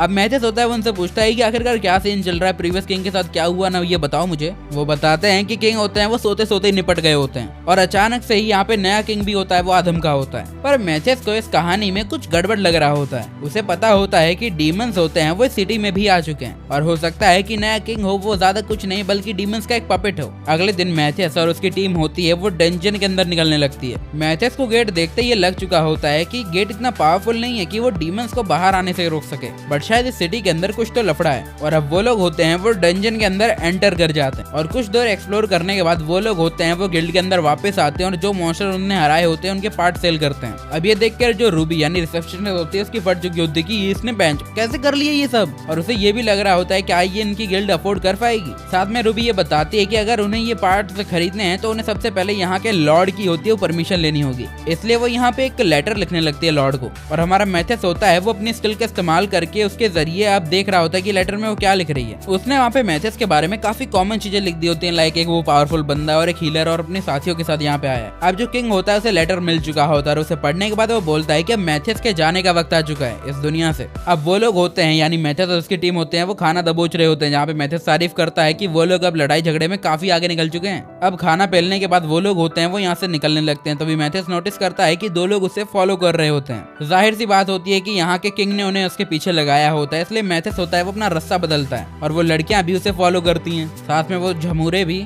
और अब मैथेस होता है वो अपनी टेलीपैथी स्किल का इस्तेमाल करके अपने तीनों साथियों से कांटेक्ट करता है कि अभी उनका कोई पीछा कर रहा है। मैथेस होता है वो लड़कियों को लेकर उनकी आंखों से ओझल हो जाता है। वो लोग सोच रहे होते हैं कि आखिरकार मैथेस गया कहाँ पे। तभी अचानक से लॉन्डा उसके साइड में आके बोलता है कि भैया मैं यहीं पे हूँ, तुम चिंता मत करो। मैथेस पूछता है कि बाय द वे तुम यहाँ पे क्या कर रहे हो। तो बंदा बोलता है कि ज्यादा कुछ नहीं भैया, मैं आपको मारने तो बिल्कुल नहीं आया, कसम से अपनी मम्मी आपकी मम्मी कसम नहीं, ऐसा बिल्कुल नहीं कर रहा मैं। और उसके बाद मैथेस का होता है वो जंजीर से बांध लेते हैं। हाँ ऑब्वियसली ये मैथेस की मर्जी से ही हो रहा होता है। आलमा लूरी को आ रही होती है हंसी की बैंड के, इनको कौन समझाए कि पंगा किससे ले रहे हैं। अब देखो वो बंदा बोलने लगता है कि मुझे पता है कि तुम्हारी टीम में सबसे ज्यादा फुद्दू लौंडा तुम्हारा लीडर ये यानी ये लौंडा ही है। अब बात हाथ से निकल रही होती है, तभी आयरस होती है वो आगे बढ़ने लगती है, और गुंडों में से एक को लगता है कि बच्ची ही है हम पेल देंगे, तो वो उसके ऊपर अटैक करता है, बट आयरस उसे अपने हल्की सी चुटकी से ही तोड़ देती है। अब गुंडे की फटी पड़ी होती है कि इसकी माँ का ये क्या हुआ। अब आयरस होती है वो अपने हाथ और पैरों का गजब तरीके से इस्तेमाल करके सभी की मैया कूद रही होती है। अब मैथेस होता है वो उनके ऊपर एक ट्रैकिंग स्पेल लगा देता है। उसके बाद हम देखते हैं कि वो लोग एक टनल के अंदर घुस चुके होते हैं, जहाँ पे एक सोल्जर होता है उनके पास आता है और बोलता है कि किंग ने परमिशन दे दी है कि वो होते हैं वो इस सिटी के लॉर्ड को अरेस्ट कर सकते हैं। मैथेस भी बोलता है कि चिंता मत करो यार, मुझे पता है कि वो लोग कहाँ पे हैं और ऑल्सो मैंने उनके ऊपर एक मैजिक स्पेल का इस्तेमाल किया जो कि मेरा ही एक सीक्रेट है। अब मैथेस और उसकी टीम होती है वो किंग के घर के बाहर पहुंच चुकी होती है, जहाँ पे वो बाहर से तो वीराना लग रहा होता है पर अंदर से काफी सारे लोग भरे पड़े होते हैं। जब हमारा लौंडा अपनी स्किल यूज करके उसे देखता है, मैथेस का ऐसा कोई इरादा नहीं होता है कि हम पीछे के दरवाजे से जाएंगे और सबको धीरे धीरे मारेंगे। वो बोलता है कि पहले और सामने दरवाजे से जाके सबको खोदेंगे, और वो बिल्कुल ऐसा ही करता है। दरवाजा तोड़ के अंदर और उसके सामने होते काफी सारे सोल्जर्स और वो सारे लोग होते हैं वो मैथेस और उसकी टीम के ऊपर होते हैं। वो अटैक कर देते हैं। उन्हें लगता है कि उसके जाल में फंस चुके होते हैं, बट लूरी होती है वो यहाँ पे अपना एक बैरियर क्रिएट कर लेती है और सभी को बचा लेती है। और सभी सदमे में होते हैं कि आखिरकार ये हुआ कैसे।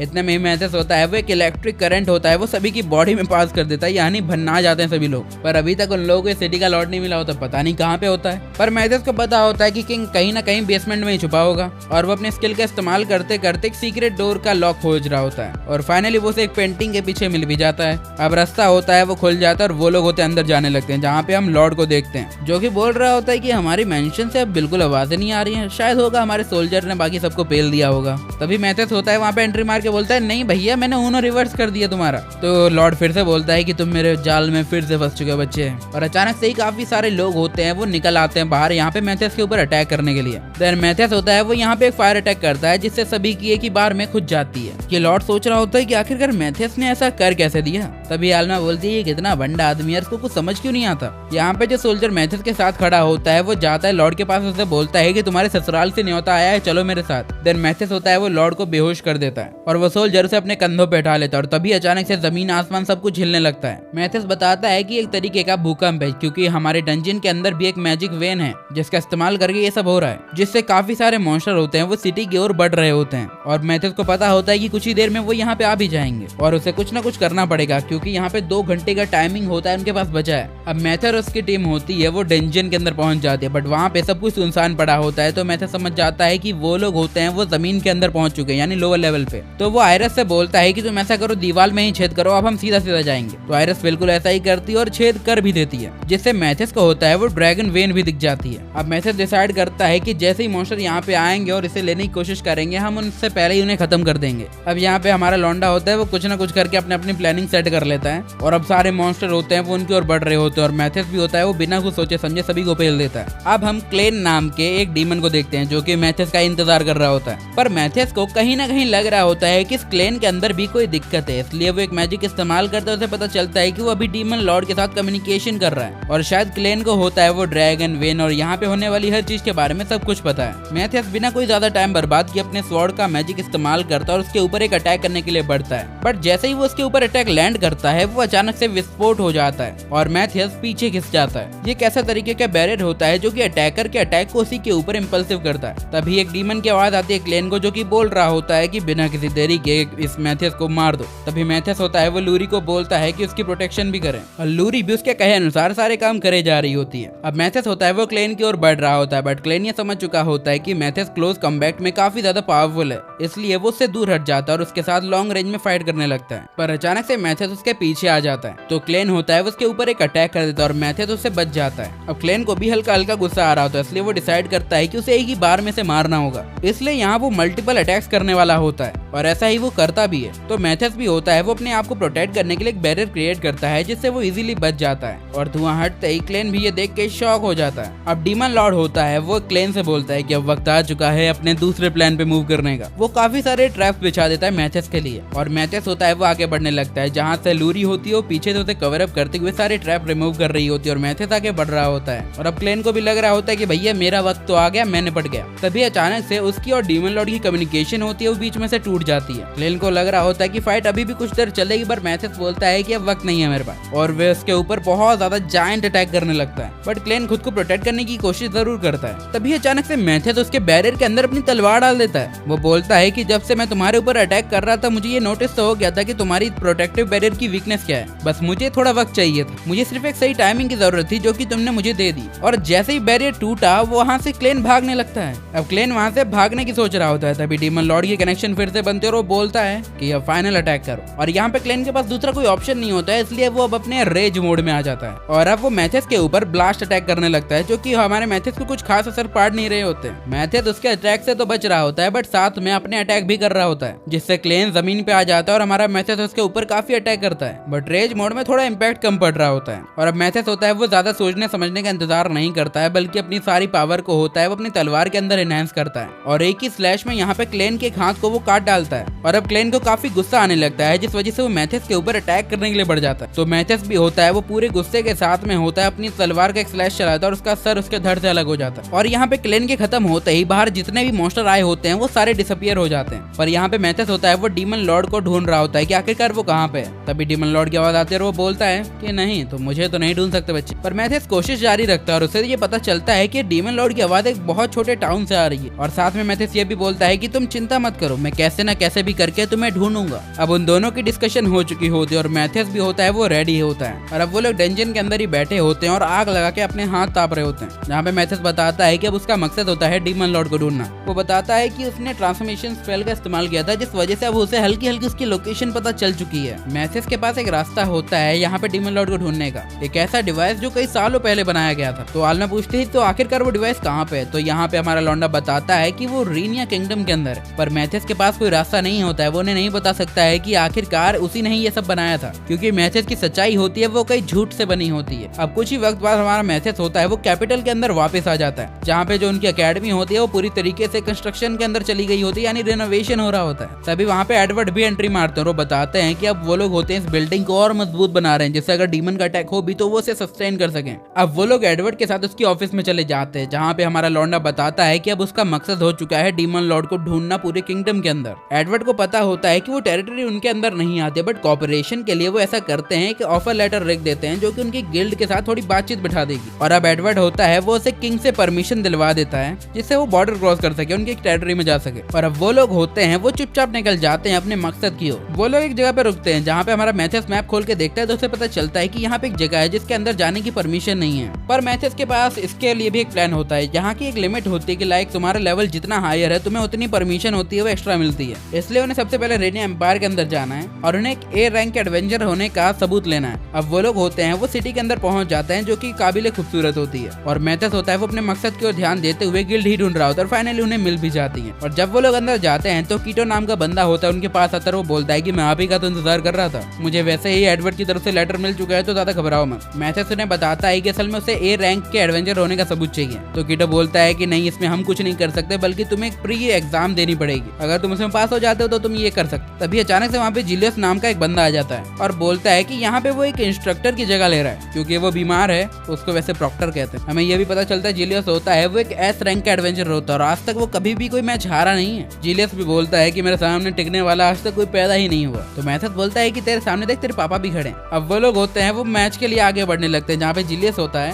वो तीनों लड़कियों की रैंक तो ये कर ही देता है, बट यहाँ पे मैच होता है हमारे लॉन्डेगस के साथ। अब देखो सिंपल रीजन ये होता है कि इसे ये पता चल चुका होता है कि मैथेस ने डीमंस को काफी बार हराया है और अब वो उसकी पावर टेस्ट करना चाहता है। जिलियस होता है वो फाइट शुरू होने से पहले यहाँ पे बता देता है कि वो आज से पहले कभी भी उसने अपने मैच के दौरान मैजिक का इस्तेमाल नहीं किया और जैसे ही तलवार उससे दूर हट जाए वो हार जाएगा। और मैच शुरू होते ही वो अचानक से अपने ऊपर एक एनहांसमेंट करता है और हमारा लौंडा इस चीज को नोटिस कर लेता है। जिलियस जैसे ही उसके ऊपर अटैक करने के लिए बढ़ता है तो हमारा लौंडा भी खुद के ऊपर एनहांसमेंट कर लेता है और वो खुद पीछे हट जाता है। मैथेस को लग रहा होता है कि शायद जिलियस को ये रियलाइज नहीं हो रहा है कि वो मैजिक का इस्तेमाल कर रहा है, बट मुझे उसे रियलाइज करवाना पड़ेगा। अब जिलियस होता है वो उसके ऊपर फिर से अटैक करने के लिए आगे बढ़ता है और उन दोनों की तलवार आपस में टकरा जाती है। तो मैथेस ये समझता है कि उसे दूरी बना के ही फाइट करनी पड़ेगी। अब वो दोनों फिर से आपस में अपनी तलवारें टकराते हैं और मैथेस ये समझ जाता है कि वो अपनी काफी सारी स्किल को कंबाइन करके अपना अटैक कर रहा है, जिस चीज की मैथेस तारीफ करता है, क्योंकि शायद उसे खुद नहीं पता चल रहा होता है कि वो क्या कर रहा है। जिलियस भी काफी एंजॉय कर रहा होता है और मैथेस को भी काफी ज्यादा मजा आ रहा होता है। तभी जिलियस स्टॉप होता है और वो बोलता है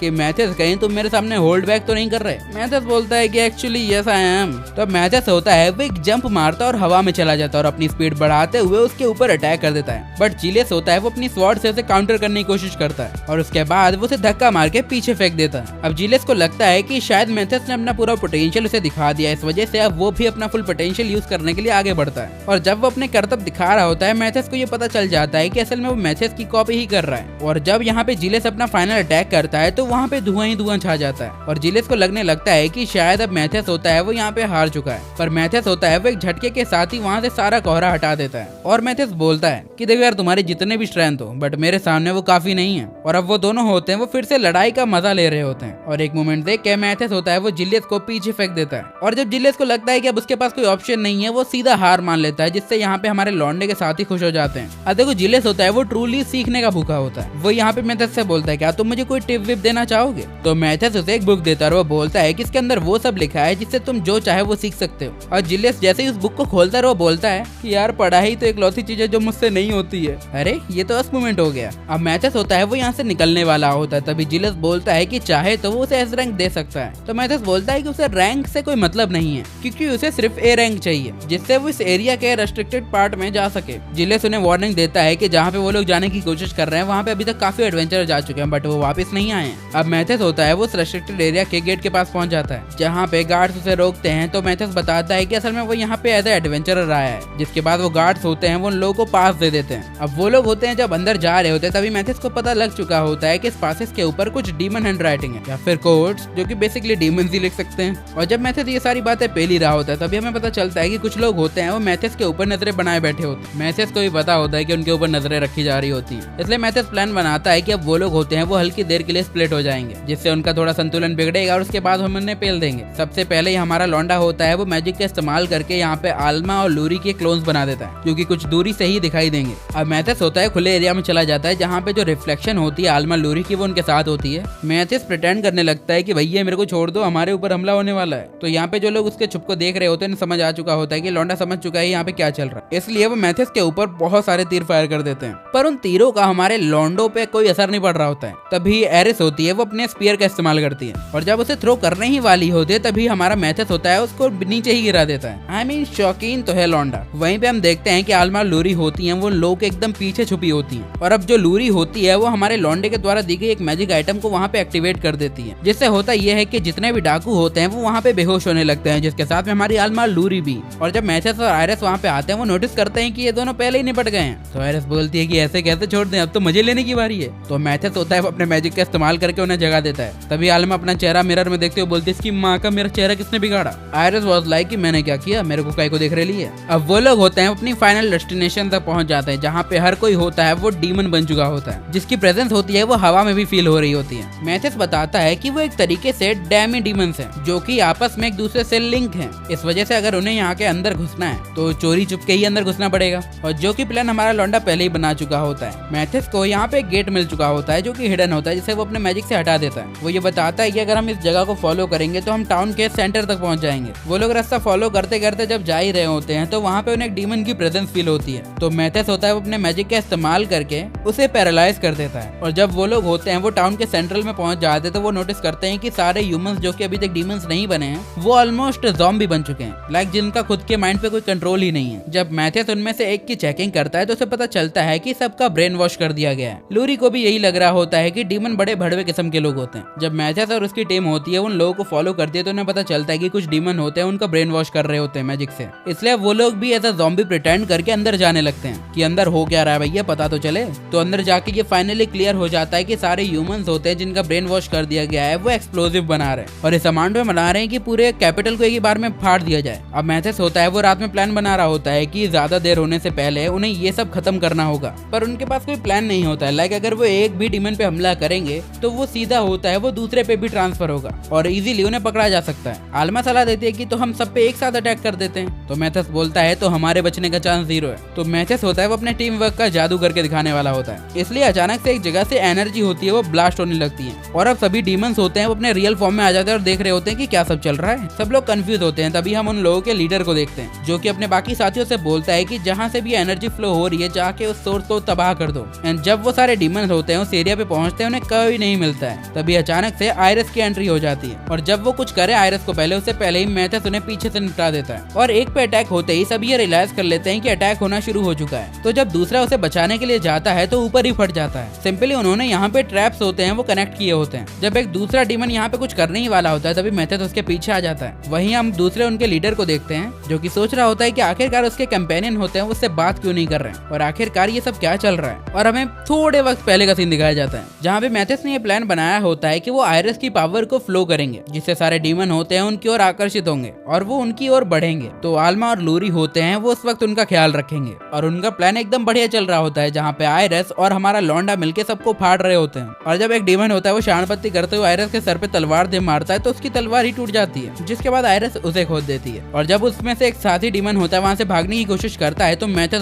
सीधा जमीन के अंदर से खींच लेता है। अब हम आल्मा और लूरी को देखते हैं जो कि सब पे नजर बनाए बैठे होते हैं। तभी लूरी को लगता है कि डीमंस उनकी ओर बढ़ रहे हैं, तो आल्मा होती है एक बॉल लेती है और उसे बॉम्ब की तरफ फेंक देती है। एंड ऐसे करते करते ही वो सभी की काम हो रहे होते हैं। हर जगह गाली नहीं दे सकता यार। आल्मा एंड लूरी के ऊपर एक ऐसा मैजिक किया गया होता है जिस वजह से अब उनके मैजिक की प्रेजेंस होती है वो किसी के पास नहीं जाएगी, जिससे वो शैडो में रह के अपना काम कर सकते हैं। और धीरे धीरे करके वो बम फोड़ते फोड़ते सभी को पेल रही होती हैं। और उन डीमंस का लीडर सोच रहा होता है कि आखिरकार ये सब चल क्या रहा है, एक ही साथ हमारे पूरे एरिया में इतने सारे बम फट कैसे रहे हैं। इसलिए अब वो फील्ड में उतरने की सोचता है जहाँ पे हमारा मैथ्यस एक डीमन को पेल रहा होता है। और जब वो डीमन होता है वो अपने साथी के पास पहुंचता है और उसकी बॉडी देखता है तो वो समझ जाता है कि इसे बॉम्ब से तो कुछ नहीं हुआ है, इनफैक्ट इसके ऊपर तलवार से अटैक किया गया है। इसलिए वो अपने बाकी बच्चे साथियों से बोलता है कि अब दूसरे प्लान का वक्त है। और जैसे ही मैथ्यस ये नोटिस करता है उसे पता चल जाता है कि बात कुछ बिगड़ चुकी, क्योंकि यहाँ पे जो उस लीडर ने होता है अपने बाकी बच्चे साथियों को एक ही जगह पे कलेक्ट कर लिया होता है। अब वो लीडर होता है वो अपने साथियों को समझा रहा होता है कि जब तक हम साथ में हैं तो शायद वो हमें ना मार पाए। अब वो अपने आगे का प्लान एग्जीक्यूट करने वाले होते हैं। तभी यहाँ पे जिलियस आ जाता है और उन्हें लगने लगता है कि अभी तक जो उनके लॉन्डो को मार रहा था वो जिलियस ही होता है। मैथ्यस को भी दूर से मैजिक फ्लो बढ़ने की संभावना मिल जाती है। वहीं पे जो यहाँ पे डीमंस का लीडर होता है वो अपनी तलवार समन करता है और जिलियस के साथ फाइट करना शुरू करता है और वो उसे जमीन पे फेंक देते हैं। उसे लग रहा होता है कि जिलियस कमजोर ही है, इसलिए अपने सारे साथियों के साथ उसकी ओर बढ़ता है। तभी पीछे से मैथ्यस एंट्री मारता है और वो बोलता है कि सरप्राइज सरप्राइज मदर,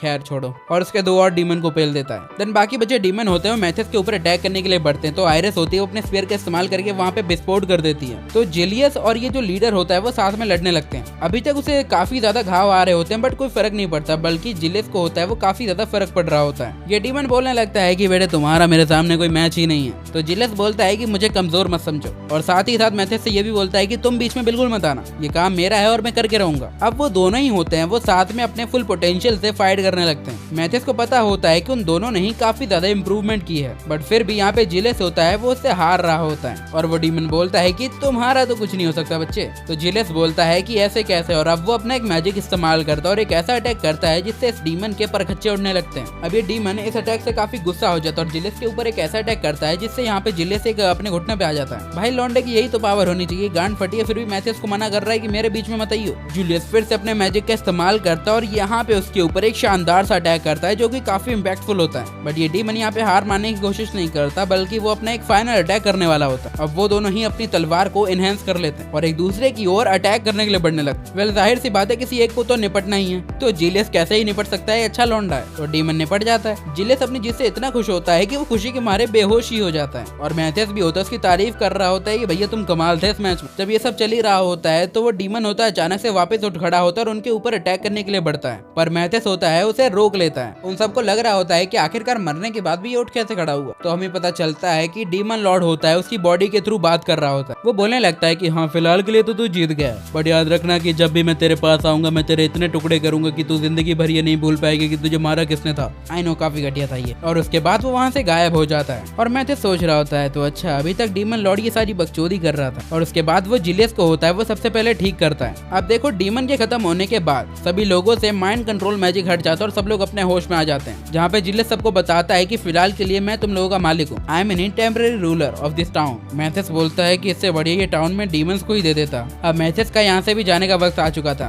तो जिलियस होता है वो मैथ्यस को एक परमिट देता है जिससे वो और भी रेस्ट्रिक्टेड एरिया में जा सकता है। और उसके बाद वो दोनों ही अपने रास्ते निकल जाते हैं एंड वो लोग होते हैं वो अपने मकसद की ओर बढ़ रहे होते हैं और फाइनली अपने मकसद की ओर पहुंच जाते हैं। और वो लोग उस रेन के पास पहुंच जाते हैं जहाँ पे हमारे मैथ्यस को वो ट्रैकिंग डिवाइस मिलेगा। वो लोग होते हैं उस जगह के ऊपर पहुंच जाते हैं जहाँ पे मैथ्यस होता है वो अपने मैजिक का इस्तेमाल करके एक पत्थर पे उसे हवा में उड़ाने लगता है। पर जब वो लोग होते हैं वो अंदर की ओर देखते हैं तो वहाँ पे कोई भी सीढ़ियाँ नहीं होती हैं, तो कंफ्यूज हो चुके होते हैं कि भैया अब क्या करें। मैथ्यस बोलता है कि चिंता मत करो और वो अपने ऊपर एनहांसमेंट करके वो जमीन में ही कूद जाता है। आल्मा लूरी भी सोचती है कि ये कर सकता है तो हम क्यों नहीं, और वो भी कूद जाते हैं। अब वो लोग होते हैं वो जमीन के अंदर पहुंच चुके होते हैं और मैथ्यस होता है उस डिवाइस के पास पहुंचने वाला होता है। मैथ्यस वहाँ पे एक चीज रखता है और बताता है कि ये जगह होती है वो सिंपल से सिंपल मैजिक को भी सेंस कर सकती है। और वो काफी खुश होता है जब वो देखता है कि अभी भी उसका मैजिक अच्छे से वर्क कर रहा है। और जो पीस अभी हमारे लौंडे ने रखा होता है उससे डीमन किंग की प्रेजेंस फील हो रही होती है। और हमारे मैथ्यस को कहीं ना कहीं तो ये पता ही होता है कि डीमन किंग का मकसद पूरी ह्यूमैनिटी को खत्म करना है, तो इसलिए सबसे पहले उन्हें डीमन लॉर्ड का पता लगाना पड़ेगा। मैथ्यस होता है वो एक मैजिक स्टोन का इस्तेमाल करता है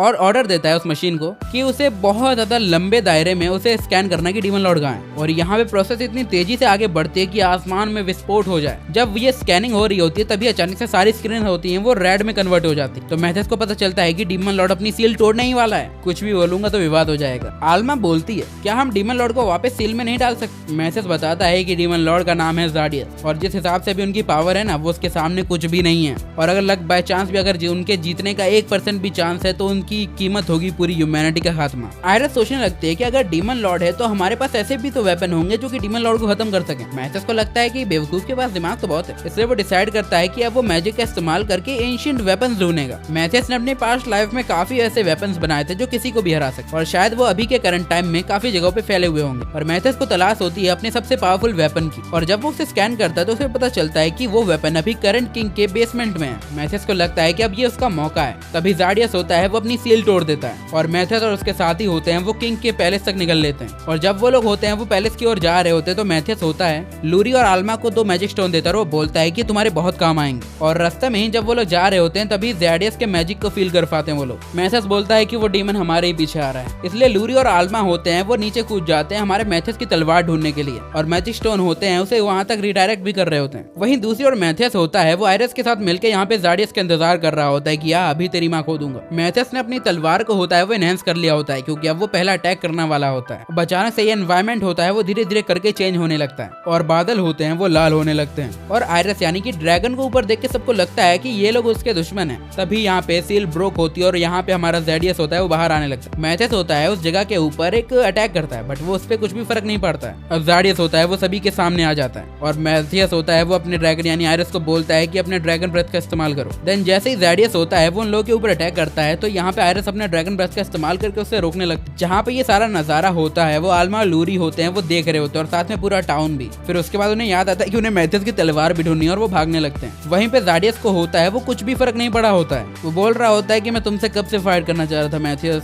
और उसके बाद वो अपनी तलवार समन करता है और अब वो मैसेज के ऊपर एक स्लैश मारता है बट मैसेज होता है वो उससे बच जाता है और उसके बाद वो स्लैश होता है वो सीधा आयरस को लगने वाला होता है। तो मैसेज होता है वो अपने काफी प्रोटेक्टिव बैरियर होता है उसके ऊपर बना देता है पर काफी मेहनत के बाद भी वो उसे रोक नहीं पाता है। बट हाँ यहाँ पे आयरस बच जाती है और अब एक अटैक के बाद हमारा लौंडा भी जमीन पे गिरने लगता है और वो ये रियलाइज कर लेता है कि अभी तक उसने जितने भी डीमन से फाइट किए उन सब में ये सबसे पावरफुल है। और हम आल्मा और लूरी को देखते हैं जो कि ट्रेजरी रूम के अंदर बढ़ रहे होते हैं। तभी सिक्योरिटी गार्ड उन्हें रोक के बोलता है कि तुम अंदर नहीं जा सकते, पर उन लोगों को कैसे भी करके वेपन की जरूरत होती है और वो जाना चाह रहे होते हैं। तभी गार्ड होता है वो अपने बाकी साथियों को बुला लेता है पर साथियों के साथ एंट्री मारते हैं किंग महोदय और बोलते हैं कि नहीं यार अंदर जाने तो जाना है। तो गार्ड भी बोलता है कि अब तू कह रहा है तो जाने ही देना पड़ेगा। उसके बाद दरवाजा खुलता है और वो लोग अंदर घुस जाते हैं। वहीं दूसरी ओर मैसेज और ज़ाडियस होते हैं वो आपस में अच्छी खासी फाइट कर रहे होते हैं पर ज़ाडियस की स्पीड इतनी ज्यादा होती है कि मैसेज को भी काफी दिक्कत हो रही होती है और कुछ अटैक तो हमारे मैसेज पे इतने भारी पड़ रहे होते हैं कि वो कमजोर हो चुका होता है और आयरस उसे बचाती है। मैसेज को पता होता है कि अगर उसे यहाँ पे डीमन लॉर्ड को हराना है तो उसके पास कोई और ऑप्शन नहीं है, उसे खुद को ही सैक्रिफाइस करना होगा। अब हम देखते हैं आल्मा और लूरी होते हैं वो ट्रेजर रूम के अंदर यहाँ पे तलवार ढूंढ रहे होते हैं और फाइनली लूरी को वो मिल भी जाती है और वो तलवार लेके मैसेज के पास जाने लगते हैं। वहीं पे मैसेज होता है वो ज़ाडियस से फाइट कर रहा होता है। ज़ाडियस बोलता है क्या तुम मुझे बेवकूफ समझते हो, तुम मुझसे सिर्फ फाइट इसलिए कर रहे हो कि तुम थोड़ा टाइम बचा सको अपनी पावर बढ़ाने के लिए। मुझे पता है कि बैरियर में कुछ ऐसा है जो कि मुझे हरा सकता है। ज़ाडियस बोलता है कि मुझे पता है कि मेरे डीमन इस बैरियर के अंदर नहीं जा पाए थे बट व्हाट इफ जो ऑलरेडी मरे हुए डीमन से वो जाग जाएं। मैसेज को लगता है गए। अब आल्मा और लूरी जब मैसेज की ओर बढ़ रहे होते हैं तभी जो मरा हुआ डीमन होता है उनके सामने आ जाता है। I mean Dezrel. वो लोग होते हैं वो अपनी पूरी कोशिश करते हैं, जैसे लूरी अपने मैजिक इस्तेमाल करती है जो कि इफेक्टलेस होता है, वहीं आल्मा अपनी एरो इस्तेमाल करती है जो कि काफी ज्यादा इफेक्टिव होती है और उसके बाद लूरी उसे निपटा देती है। और जब वो यहाँ पे एक सोल्जर को बचा रहे होते हैं तभी एशरिल वहाँ पे आ जाता है और वो बोलता है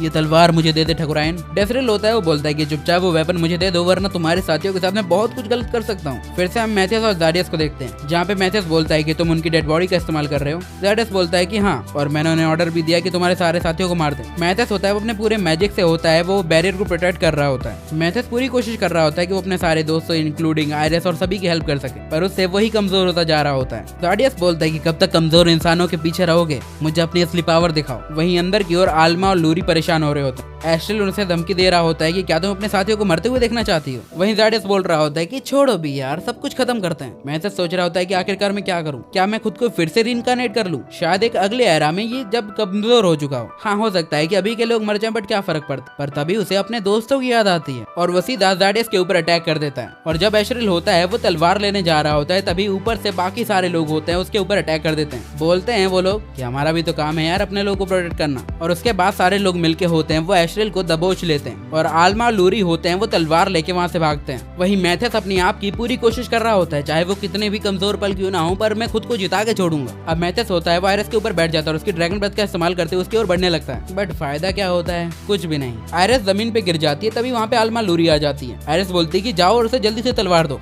आल्मा होती है वो तलवार होती है वो मैथस के ऊपर फेंक देती है और मैथस उसे कैच कर लेता है, पर तब तक मैथस के अंदर तलवार घुस चुकी होती है और वो जमीन पे गिरने लगता है और लूरी होती है वो रोने लगती है। और अचानक से ही मैथस के अंदर से शक्तियां जाग जाती हैं और वो वापस से ठीक होकर आसमान में होता है। डीमन लॉर्ड बोल रहा होता है कि मुझे यकीन है कि मैंने तुम्हारे हार्ट को चीर दिया था। मैथस बोलता है कि यही तो मैं चाहता था, क्योंकि ये तलवार तभी काम करती है जब आप ऑलरेडी मर चुके हो। और अब वो दोनों होते हैं वो आपस में फाइट करने लगते हैं, जहाँ पे मैथस बताता है कि प्रीवियस लाइफ में उसने ये तलवार तब बनाई थी जब वो अपने पीक पे था और इस तलवार को यूज करने का तरीका ही वही था कि उसे सेक्रीफाइस करना पड़ेगा लाइफ को, हाँ बनाने वाले की लाइफ को। और अब मैथस होता है वो ज़ेडियस को छोड़ने के इरादे में तो नहीं होता, बल्कि अब तो मैथस के इरादे कुछ नॉटी हो रहे होते हैं। ज़ेडियस बोलता है कि आखिरकार तुम एक घायल बॉडी के साथ लड़ कैसे रहे हो। मैथस बोलता है कि वो मैटर नहीं करता, जब तक मेरी बॉडी के अंदर पावर का एक कतरा भी मौजूद है, you not gonna beat me. Zedius बोलता है कि कोई भी नॉर्मल इंसान ऐसा नहीं कर सकता, चाहे वो दुनिया के सबसे पावरफुल ह्यूमन क्यों ना हो। आखिरकार तुम कौन हो। तुम्हारा लौंडा बोलता है I am the strongest says but with the weakest crush. और अपने फाइनल अटैक के साथ मैथस होता है वो उसे खत्म कर देता है, बट जाने से पहले ज़ेडियस बोलता है मैं आखिरी डीमन नहीं हूँ, मेरे बाद और भी आएंगे और दुनिया को तबाह करेंगे। अब मैथस होता है वो जमीन पे आ जाता है और लूरी होती है उसके ऊपर लपट जाती है और काफी हंसी खुशी का माहौल होता है। हेडमास्टर जी भी वहाँ पे आ जाता है और बात ही एकदम हंसे मजाक वाली चल रही होती है। पर तभी मैथस बोलता है कि सब कुछ शुरू करने से पहले मुझे इस तलवार की पावर को खत्म करना होगा, क्योंकि ये तलवार खुद को एक्सपेंड कर सकती है। अब मैथस होता है वो तैयार हो रहा होता है, तभी वो नोटिस करता है कि बाकी लड़कियां होती है उसके दरवाजे पे खड़ी और वो दरवाजा झट से खोल देता है। अब ये सब करने के बाद वो लोग किंग के पास पहुंच जाते हैं, जहाँ पे किंग होते हैं वो सबसे पहले मैथस का शुक्रिया अदा करते हैं और उसे बोलते हैं कि एज अ गिफ्ट वो जो तुमने तलवार ली थी वो मैं तुम्हें ही देता हूँ। मैथस से बोलता है एक ऐसी तलवार मुझे दे रहा है जिसे मैं ऑलरेडी खत्म कर चुका हूँ, बुढ़ा साला। और साथ ही में उसे बोलते हैं कि ट्रेजरी के अंदर से तुम्हें जो भी चाहिए वो तुम ले सकते हो। हाल मैं बोलती थोड़े से सिक्के ले लूंगी और कुछ नहीं। अब वो लोग होते हैं वो ट्रेजरी रूम के अंदर होते हैं, जहाँ पे वो लोग सब कुछ काम का ढूंढ रहे होते हैं, पर मैथस बोलता है कि यहाँ पे कुछ भी काम का नहीं है मेरे अकॉर्डिंग। तभी आयरस के सर में एक तीर चुभ जाती है और मैथस उसे निकालता है और उसे याद आता है ये तीर भी उसने अपनी प्रीवियस लाइफ में बनाई होती है और अगर इसके साथ का एक बो भी बना दिया जाए तो मजा ही आ जाए। तभी मैथस यहाँ के गार्ड से बोलता है क्या इस चीज के साथ कोई बो मिला था। तो बोलता है कि हाँ मिला तो है, पर वो पूरी तरीके से शायद खराब हो गया और यूजलेस है, जिस वजह से उन लोगों ने उस चीज को बेच दिया था। और यहाँ पे वो लोग होते हैं बो को ढूंढने निकल पड़ते हैं। अब वो लोग जिस स्टोर को बेचा होता है वहाँ पे चले जाते हैं, बट उन लोगों ने होता उस बो को होता है वो ऐसा क्यूब मेटल में बदल दिया होता है। मैथस होता है वो सारे क्रिस्टल होता है वो खरीद लेता है। अब आल्मा और जो हमारा लौंडा होता है एक बातें करते हैं, जिसके बाद वो एक क्रिस्टल ले लेता है और वो लोग वहाँ से निकलने लगते हैं। तभी एडवर्ड वहाँ पे आ जाते हैं और उसे अपने साथ ले जाते हैं, जहाँ पे जो नाइट कैप्टन होते हैं वो सारी सिचुएशन समझाते हैं कि उन्हें एक पपेट मिली है और हमारा लौंडा होता है उसे चेक करने लगता है। और अब ये डॉल होते हैं वो एक तरीके से ह्यूमन सेक्रीफाइस लेते हैं, हालांकि ह्यूमन मरते नहीं है बट इसे डीमन कंट्रोल करते हैं, जिस वजह से कैप्टन होते हैं यहाँ पे हमारे मैथस की मदद मांगते हैं। अब रात में हमारे मैथस ने लूरी को होता है वो गुपचुप में बुलाया होता है कुछ काम करने के लिए, गलत मत समझो। लूरी एकदम रेडी बैठी होती है कि चलो हो रहा है हो जाने दो, पर इतने में मैथस उसे लॉकेट पहना देता है और बोलता है कि मैंने ज्वेलरी स्टोर में एक अच्छा सा जेम देखा तो मैंने तुम्हारे लिए बना दिया। लूरी इससे काफी ज्यादा खुश होती है और वो लोग अपने नए सफर के लिए तैयार होते हैं। वेल मिलता हूँ तुमसे अगली किसी वीडियो में, तब तक के लिए सायोनारा एंड बाय बाय।